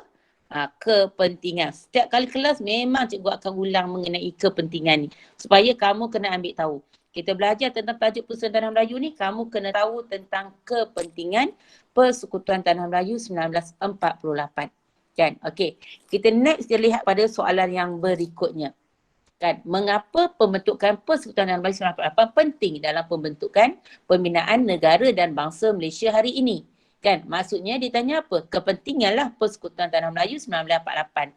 Inilah antara jawapan-jawapan dia juga, dan jawapan pun lebih kurang apa? Sama dengan jawapan yang tadi. Maksudnya ini pun memang sah-sah lah dia tanya mengenai kepentingan sebab dah ada kat situ. Penting dalam pembinaan negara bangsa hari ini, Malaysia hari ini. Okey, soalan yang berikutnya. Persekutuan Tanah Melayu penting dalam pembinaan negara bangsa Malaysia. Jelaskan. Sama juga. Kan? Kalau lihat soalan pelbagai bentuk soalan tapi jawapan yang diberikan kepada kita sama je. Jawapan yang diberi kepada kita sama je. Jadi ingat untuk tajuk ni tolong ambil tahu tentang kepentingan. Dan perpaduan kaum telah berjaya dipupuk hasil daripada perjanjian Persekutuan Tanah Melayu 1948. Buktikan. Yang ni yang kita lihat soalan ni, dia sama yang tadi yang kerjasama kaum tadi tu. Di mana kita akan arah kepada apa? Di bawah perpaduan kaum. Kalau sini perpaduan kaum dah ada tadi, yang dekat soalan dia ada kerjasama. Dekat soalan tadi kan dia ada kat sini kerjasama. Jadi jawapan kat bawah dia adalah perpaduan. Perasan tak tadi? Perpaduan. Sekarang jawapan dia pula perpaduan dah ada dekat atas.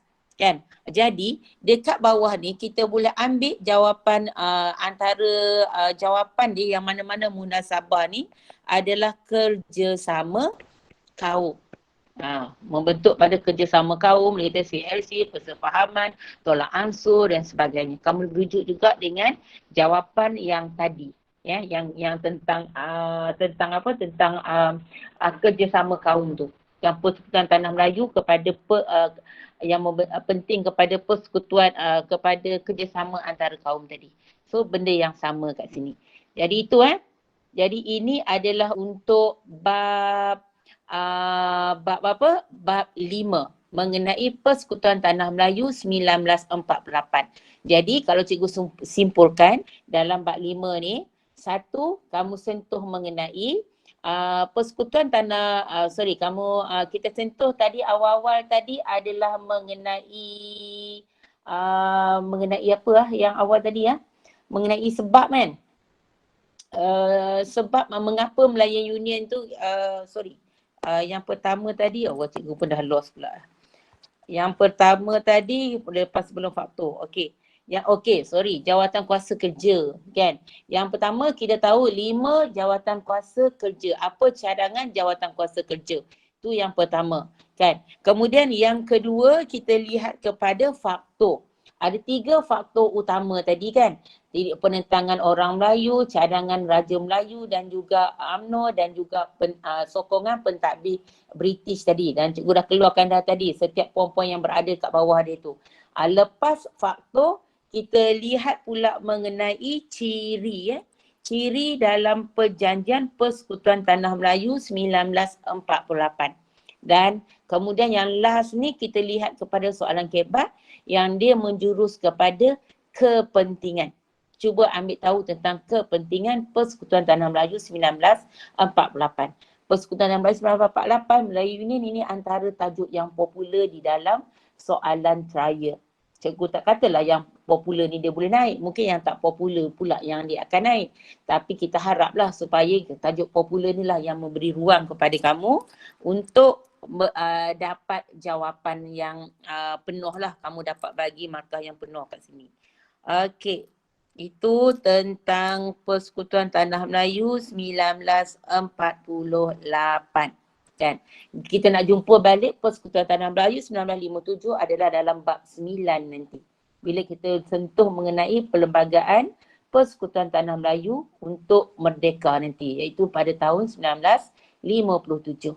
Kan? Okey. Okey, kita lihat sikit mengenai bab 6. Mengenai ancaman komunis dan pengisytiharan darurat. Dan kalau kita sebut saja darurat ni, ancaman komunis, so kita akan lihatlah di mana ancaman komunis ni apabila komunis ni mula melancarkan pemberontakan secara bersenjata, perjuangan secara bersenjata. Jadi dia bagi statement dekat atas, mengapa komunis bertindak demikian. Dia bagi gambar lah, KTP terbalik lah, apa benda sebagainya. Jadi mengapa komunis bertindak demikian jadi kalau kita kata kenapa, dia buat macam ni. Kan? Dia buat perjuangan secara bersenjata ni adalah untuk mensabotaj British sebenarnya, sabotaj ekonomi. Dia nak hilangkan keyakinan penduduk terhadap British, untuk takut-takutkan rakyat, untuk tunjukkan kekuatan mereka, untuk ganggu kerja-kerja harian rakyat sebagainya, dia rosak infrastruktur semua tu lah. Jadi ini semuanya mengganggu kerja-kerja harian rakyat. Kemudian menggugat keselamatan rakyat, kesengsaraan dan penderitaan rakyat, ketidakupayaan kerajaan. Bila dia serang secara bertubi-tubi tu menunjukkan ketidakupayaan kerajaan, bendung komunis ni. Dan akhirnya kita lihat dia nak tubuhkan sebuah negara Republik Komunis bagi Tanah Melayu, Republik Komunis Malaya. Kan ini kita kata mengapa British bertindak demikian, bertindak apa? Melancarkan perjuangan bersenjata. Kan? Kenapa dia buat macam ni? Inilah dia. Nak lumpuhkan ekonomi tanah Melayu, nak hilangkan keyakinan penduduk, nak takutkan penduduk. Sebenarnya benda ni kita boleh ikut logik akal kita juga. Kenapa kalau British buat macam ni? Kalau kita pun, kenapa kita letak senjata dekat orang tu? Mesti nak nakutkan orang tu. Kenapa kita ugut orang tu? Mesti nak takut orang tu. Kan? Jadi itu kita boleh bagi jawapan tu untuk nak takutkan rakyat dan dalam masa yang sama nak tunjukkan dia punya kekuatan dia. Kan? Okay. Yang ni untuk sabotage dia apa benda tu cikgu just go through je. Okay, cikgu just tengok yang mana penting je kat sini. Okey, komunis melakukan pelbagai tindakan untuk menggugat keamanan kestabilan politik negara kita sejak tahun 1948 mencetus huru-hara di seluruh negara. Bagaimana komunis bertindak untuk mencetuskan huru-hara? Ini kita lihat dari segi keganasan komunis. Keganasan komunis ni maksudnya apa yang komunis buat. Apa yang komunis buat? Satu, yang ni dia ada 4 poin utama dia. Satu, dia lumpuhkan ekonomi. Tu yang pertama. Dia lumpuhkan ekonomi. Yang kedua, apa dia buat yang kedua? Siapa tahu? Yang kedua, lumpuhkan ekonomi. Yang kedua dia buat apa? Yang pertama, dia lumpuhkan ekonomi. Dia sebenarnya kan cerita ni kan senang je kita nak ingat tau. Kalau dia lumpuhkan ekonomi, apa yang dia buat? Dia serang Lombong, biji timah ataupun ladang getah. Ni cikgu ingat macam ni kita senang nak ingat Lombong, biji timah dengan ladang getah. Dekat mana? Kalau Lombong, biji timah ke apa benda biasanya dekat mana? Dekat negeri-negeri yang kaya, itu negeri Melayu bersekutu. Iaitu dekat Perak, dekat Selangor, dekat Negeri Sembilan. Kalau Lombong, hanya ada 3 ni. Pahang dia Lombong emas. Kalau dekat biji timah ni, ada Perak, Selangor dengan Negeri Sembilan. Kamu bagi salah satu pun cukup dah. Dia serang Lombong, biji timah. Dekat mana? Di Negeri Sembilan contohnya. Kita dekat Negeri Sembilan, kita ingat je Negeri Sembilan. Di Negeri Sembilan. Lagi apa lagi? Dia rosakkan pokok getah. Kan? Dia rosakkan pokok getah. Kilang estate, rumah asap, warni api tak. Kita ingat dia rosakkan pokok getah cukup. Apa dia buat lagi? Dia bunuh pekerja Lombong dan dia ganggu kerja harian Lombong. Kan? So kat sini, kalau lumpuhkan ekonomi, seperti biasa, ingat 4. Apa kalau kita nak ingat 4 ni, kalau cikgu keluarkan balik melumpuhkan ekonomi, iaitu dia serang Lombong. Ekonomi confirm lah Lombong dan juga ladang. Kalau ladang confirm ladang getah. Kalau Lombong mestilah Lombong biji timah. Itu satu. Dekat mana?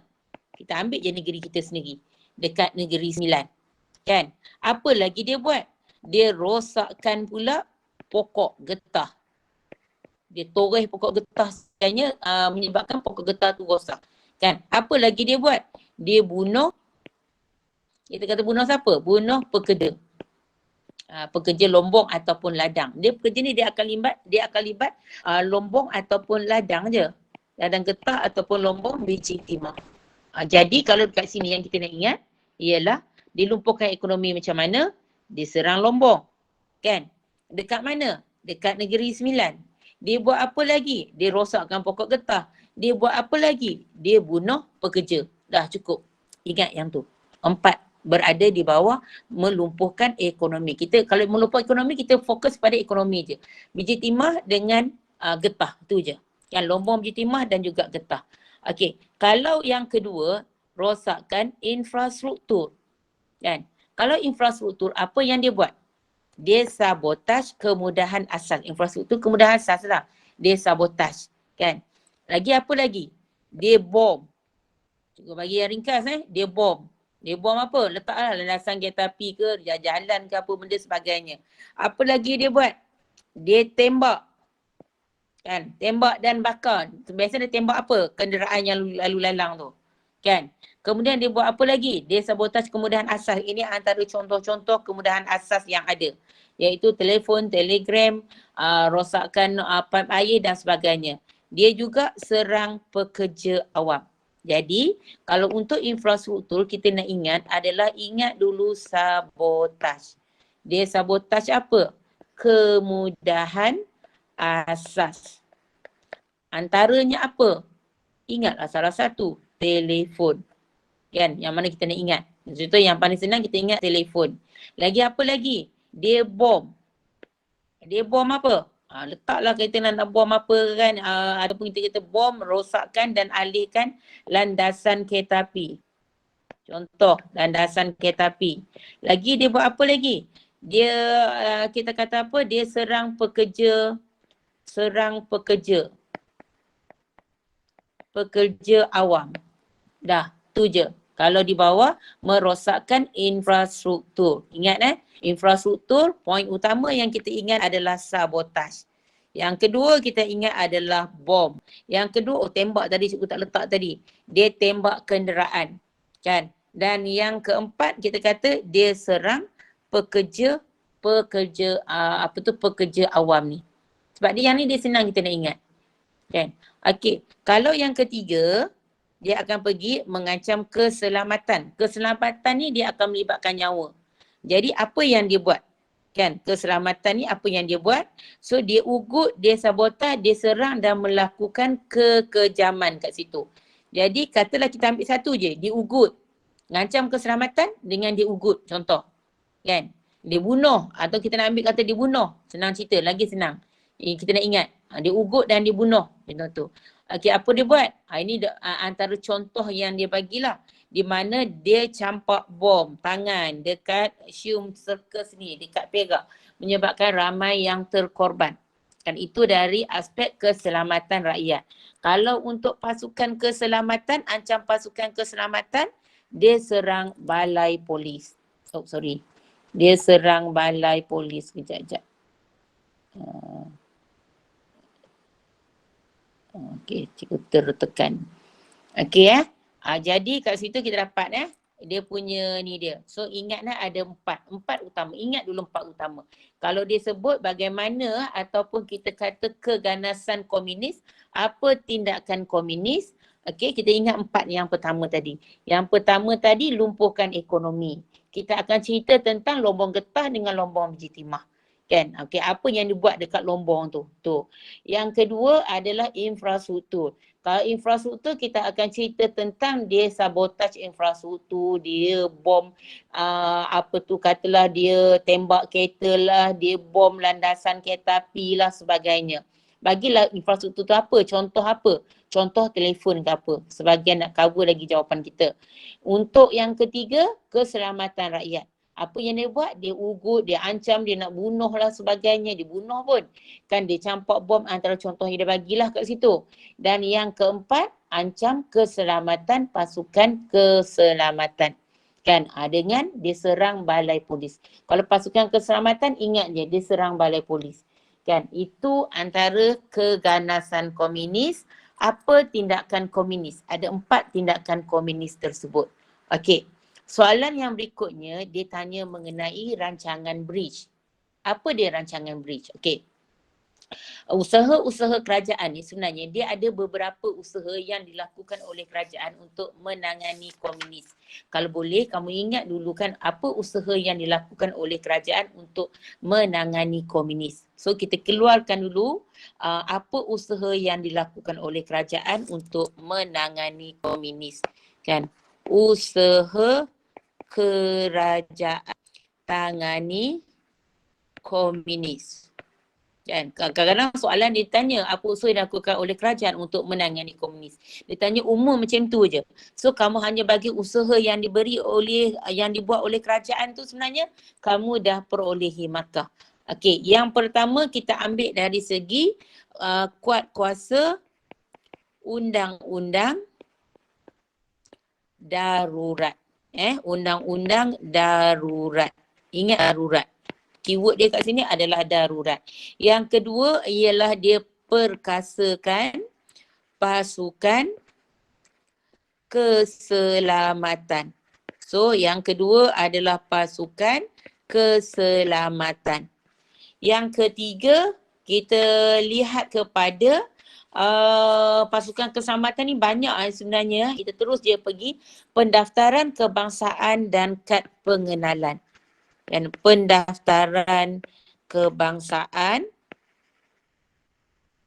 dan pengenalan kad pengenalan. supaya dia dapat kenal pasti mana satu komunis, mana satu orang biasa. Dan yang keempat, yang tajuk kat sebelah ialah rancangan bridge kat situ.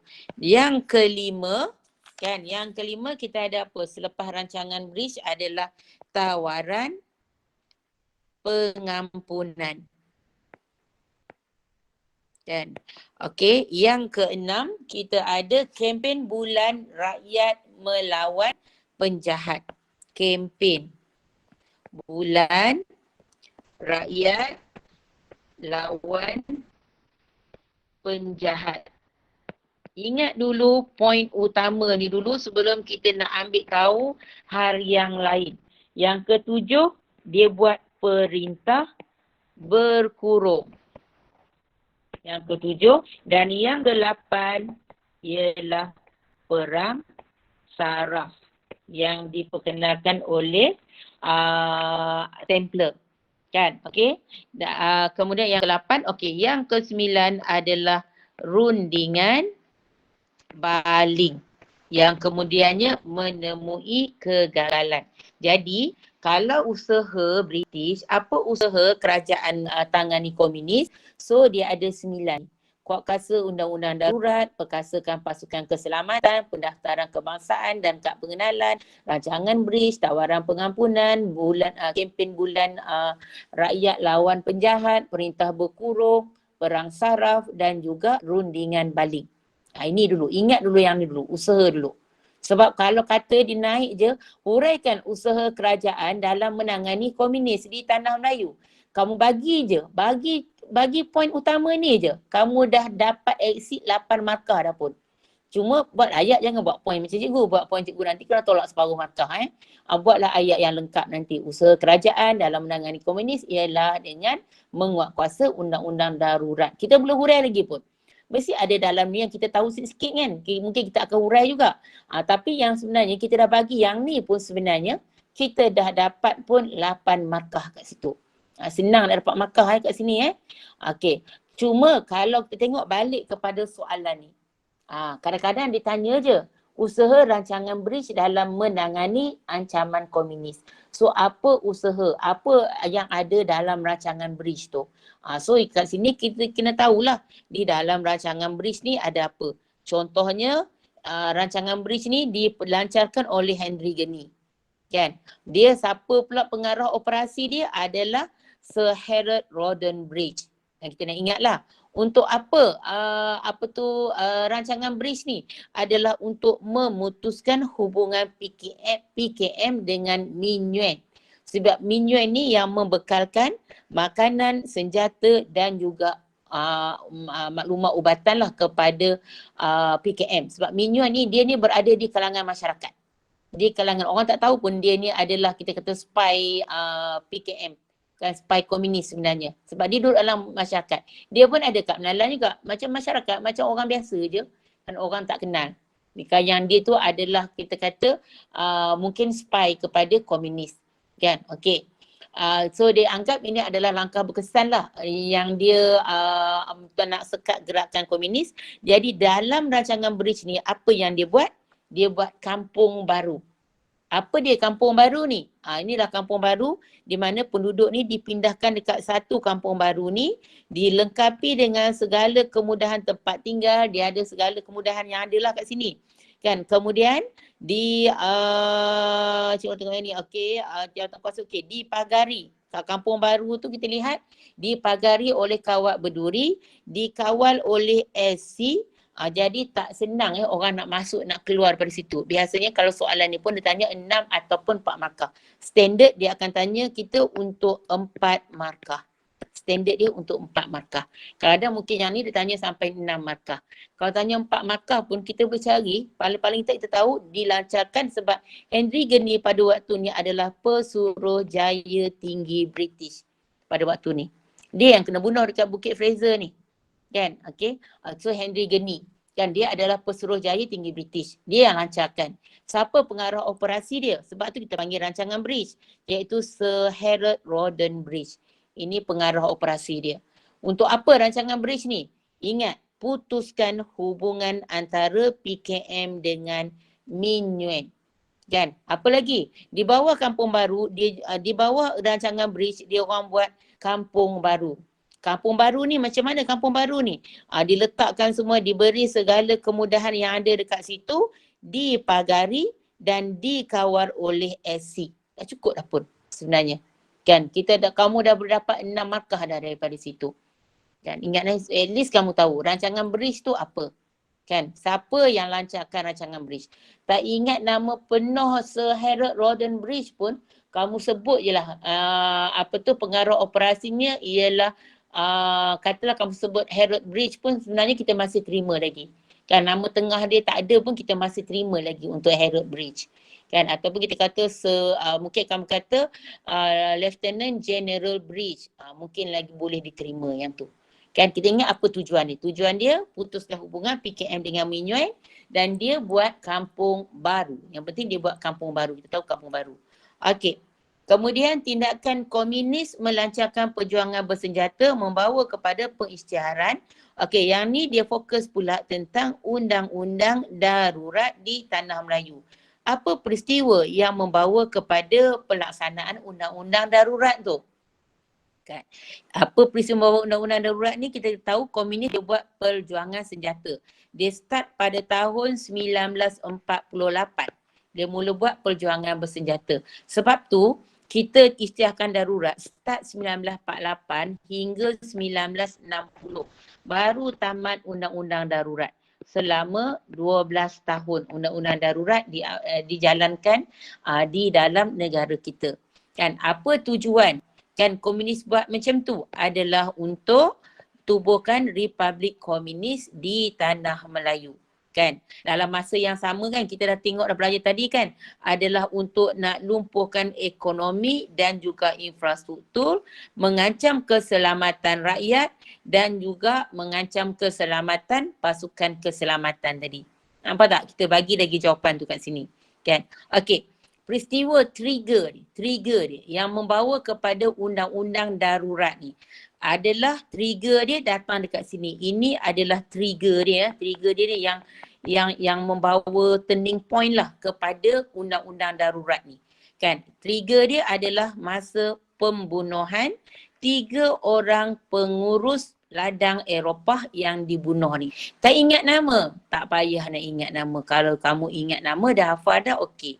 Kalau kamu tak ingat nama, tak payah nak ingat. Kamu kata je 3 orang peladang pengurus ladang Eropah dibunuh dekat Sungai Siput, Perak. 16 Jun. Kamu tak ingat tarikh pun tak apa. Kamu kata 3 orang pengurus ladang Eropah dibunuh dekat Sungai Siput. Akibat daripada situ menyebabkan undang-undang darurat dilaksanakan dekat mana? Dekat Ipoh dan Sungai Siput di Perak dan Muar keluar Pelentong dekat Johor. Okey. Nama ni kamu bagi satu nama pun, satu tempat pun kamu dah boleh dapat markah, 1 markah. Kau bagi semua dapat 1. Kamu bagi 1 pun kamu dapat 1. Kalau cikgu nasihatkan dekat sini, kamu ingatlah Sungai Siput dekat Perak. Kenapa? Tadi 3 peladang Eropah pengurus ladang Eropah kan dibunuh di mana? Di Sungai Siput. Kan, Sungai Siput Perak. Kemudian undang-undang darurat telah dilaksanakan di Sungai Siput Perak. Tadi kita ambil keyword dia 3 peladang Eropah ni yang dibunuh. Kita akan ambil keyword dia yang ni. Kita akan dapat markah yang ni. Yang kedua nanti kita akan dapat undang-undang darurat dilaksanakan di Sungai Siput Perak. Kita akan dapat lagi markah untuk tu. Sungai Siput Perak. Okey. Lepas tu kita kata terus diumumkan kat situ. Esok tu 17 Jun tu esok tu lah. Tapi kita tak ingat tarikh. Jadi kita ingat jalan cerita dia. Jalan cerita dia esok tu, hari tu diumumkan dekat Sungai Siput, kat kawasan-kawasan tertentu je dekat Perak dengan Johor ni. Esok tu seluruh negeri Perak dan Selangor kita lihat telah diumumkan undang-undang darurat. Jadi kalau katalah kita ambil poin kita yang berikutnya, kita ambil je Perak. Seluruh Perak. keesokannya seluruh Perak telah diumumkan, telah diletakkan di bawah undang-undang darurat. Kita dapat makan lagi. Tadi kita cerita tentang tempat dia. Kan? Sekarang ni kita cerita pula seluruh Perak dapat telah dikenakan undang-undang darurat ni. Kan? Okey. Esok kemudiannya, kan, mula seluruh Perak. Esok tu pula kita lihat apa? Seluruh tanah Melayu, kan, dikenakan undang-undang darurat. Cerita dia kalau undang-undang darurat ni kan, macam mana trigger dia? Trigger dia datang daripada pembunuhan pengurus ladang Eropah ni, 3 orang ni. Dekat mana? Dekat Sungai Siput Perak ni. Bila 3 orang Eropah pengurus ladang ni dibunuh, jadi kawasan di Sungai Siput tu telah dikenakan undang-undang darurat. Kan, dilaksanakan undang-undang darurat. Kita cerita lagi, keesokannya seluruh Perak telah dikenakan undang-undang darurat. Dan selepas itu, seluruh tanah Melayu telah dikenakan undang-undang darurat.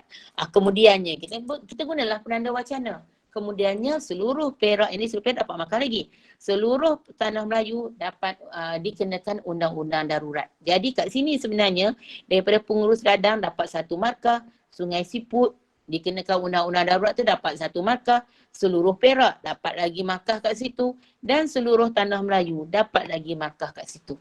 Kalau ditanyalah peristiwa, kan, kalau kita tak ingat dekat depan ni, kan, kita tak ingat dekat depan ni nak cerita tentang apa kat depan ni ya. Sebenarnya kalau kita cerita ni je dah, perjuangan bersenjata yang membawa kepada undang-undang darurat tu, kan. Tapi kalau kita tak ingat, sebab dia trigger dia datang daripada sini. Ini sebab tu cikgu penting cikgu mulakan daripada sini.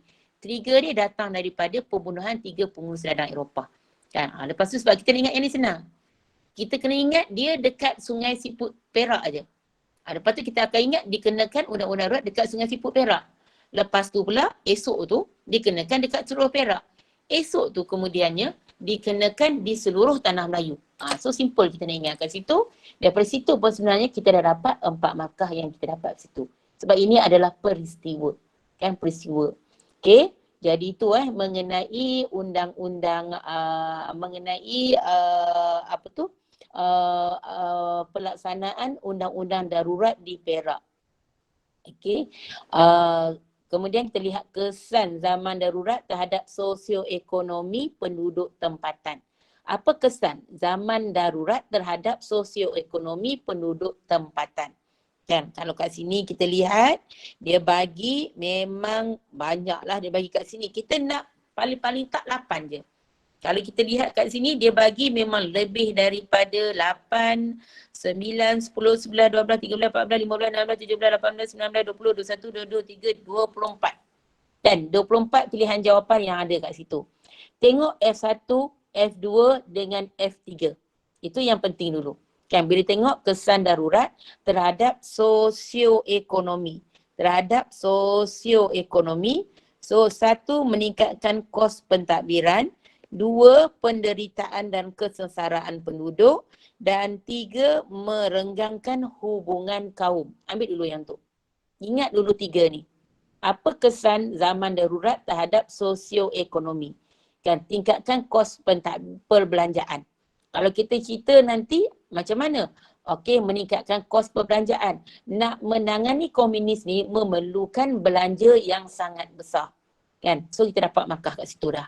Kan? Untuk apa? Contoh kita bagi untuk membangunkan kampung baru. So kita dapat markah lagi kat situ. Kan? So membawa penderitaan dan kesengsaraan kepada penduduk. Ceritalah apa yang komunis buat tadi. Masa melumpuhkan ekonomi, apa yang dia buat tadi. Kawasan ladang Lombong diserang.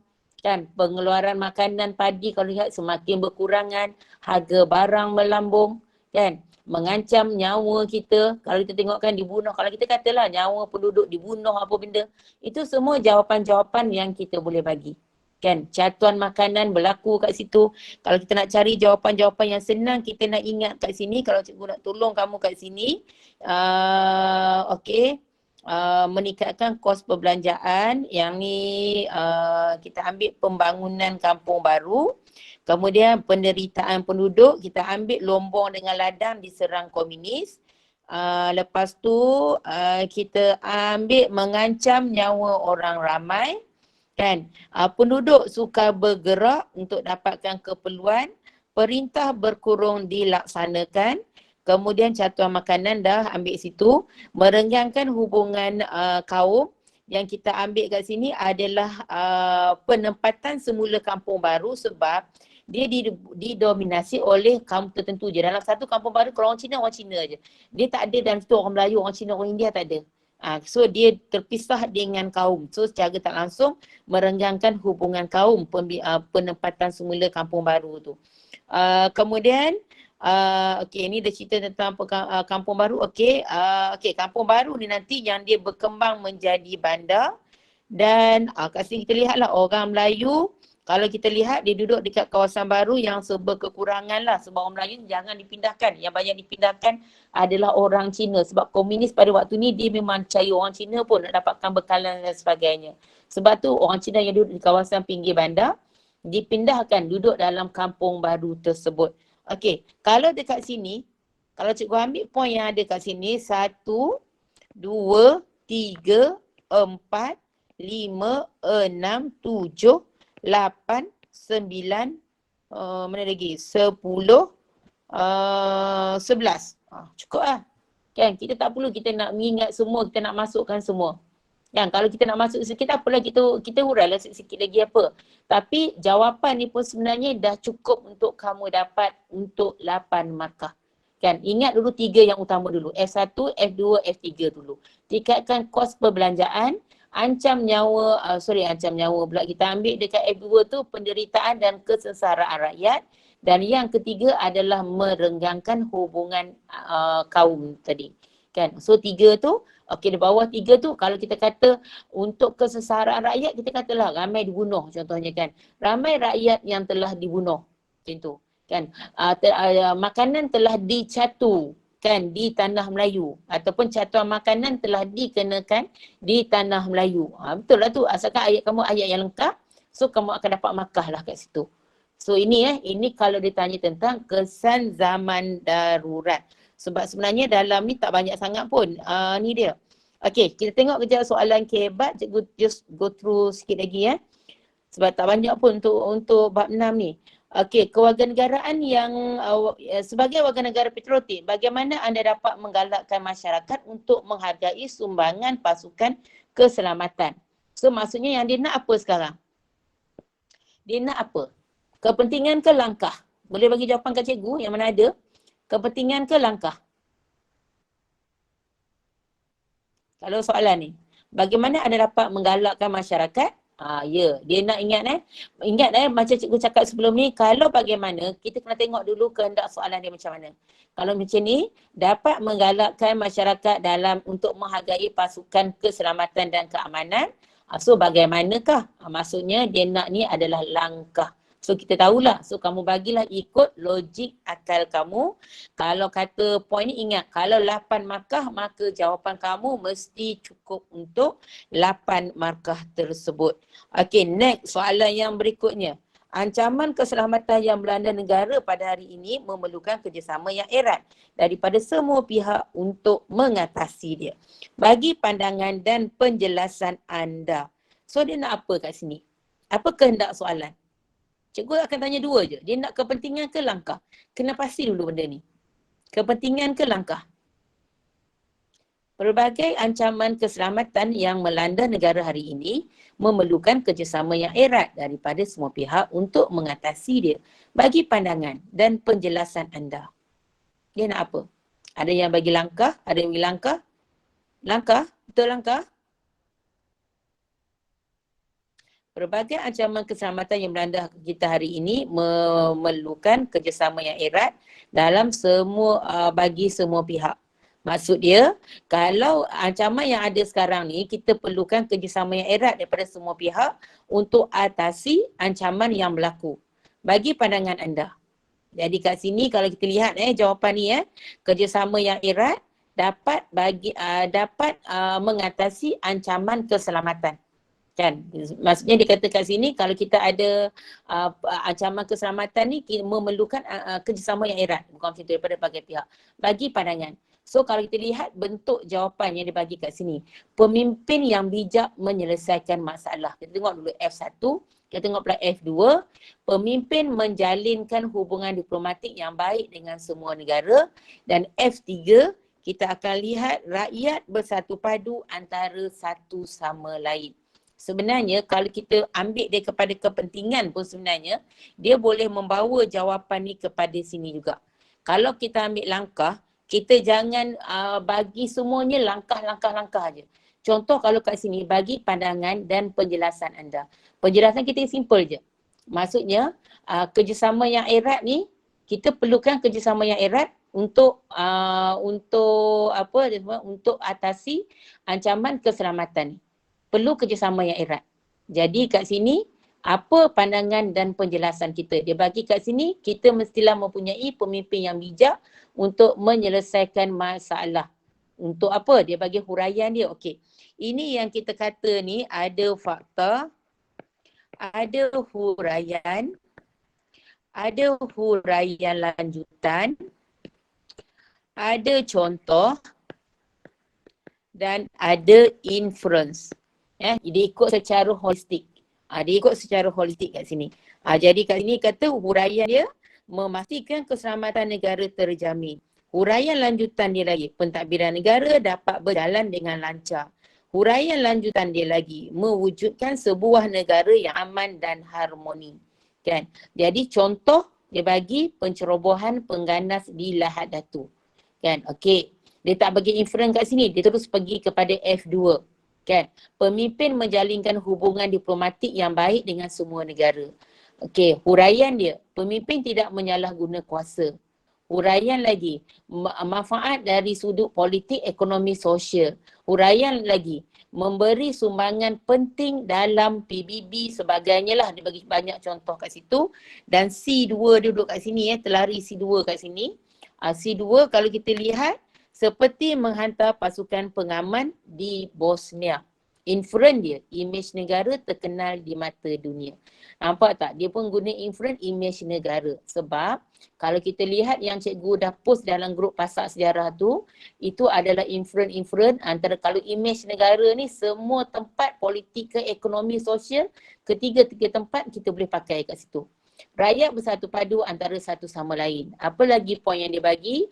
Mempertahankan negara, nanamkan sifat cinta, pupuk nilai, memberi contoh dia kata kerjasama mematuhi SOP dalam menangani COVID-19. Inference dia, rakyat dan pemimpin semua peringkat perlu menunaikan tanggungjawab untuk menjamin kedaulatan negara. Jadi dia ambil menjamin kedaulatan negara kat situ. Dekat atas pun tak ada tentang kedaulatan negara.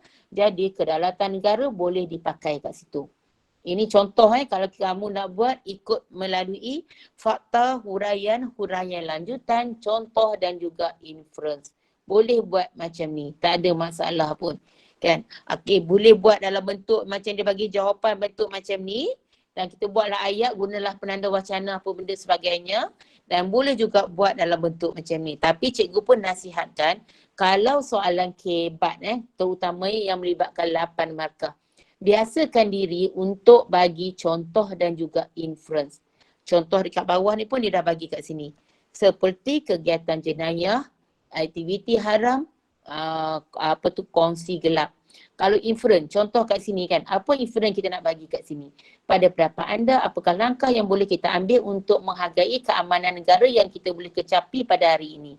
Kita kata patuhi undang-undang, jauhi kegiatan menyalahi undang-undang, kita meyakini institusi mahkamah tidak tegakkan undang-undang sendiri, membantu pihak kerajaan, tidak bersekongkol, tidak memerlukan tidak membenarkan kehadiran pendatang tanpa izin, setia, pak-pak dia bagi semua ni kan. Apa inference dia? Kalau inference dia, apa daripada sini, daripada apa jawapan kita bagi ni, kalau kita bagi tadi adalah carangan kita kan. Apa carangan kita? So last kali kita akan buat ayat kita akan jadi macam ni. Inference kita kesimpulannya kan. Dengan langkah yang diambil ni akan dapat, okey.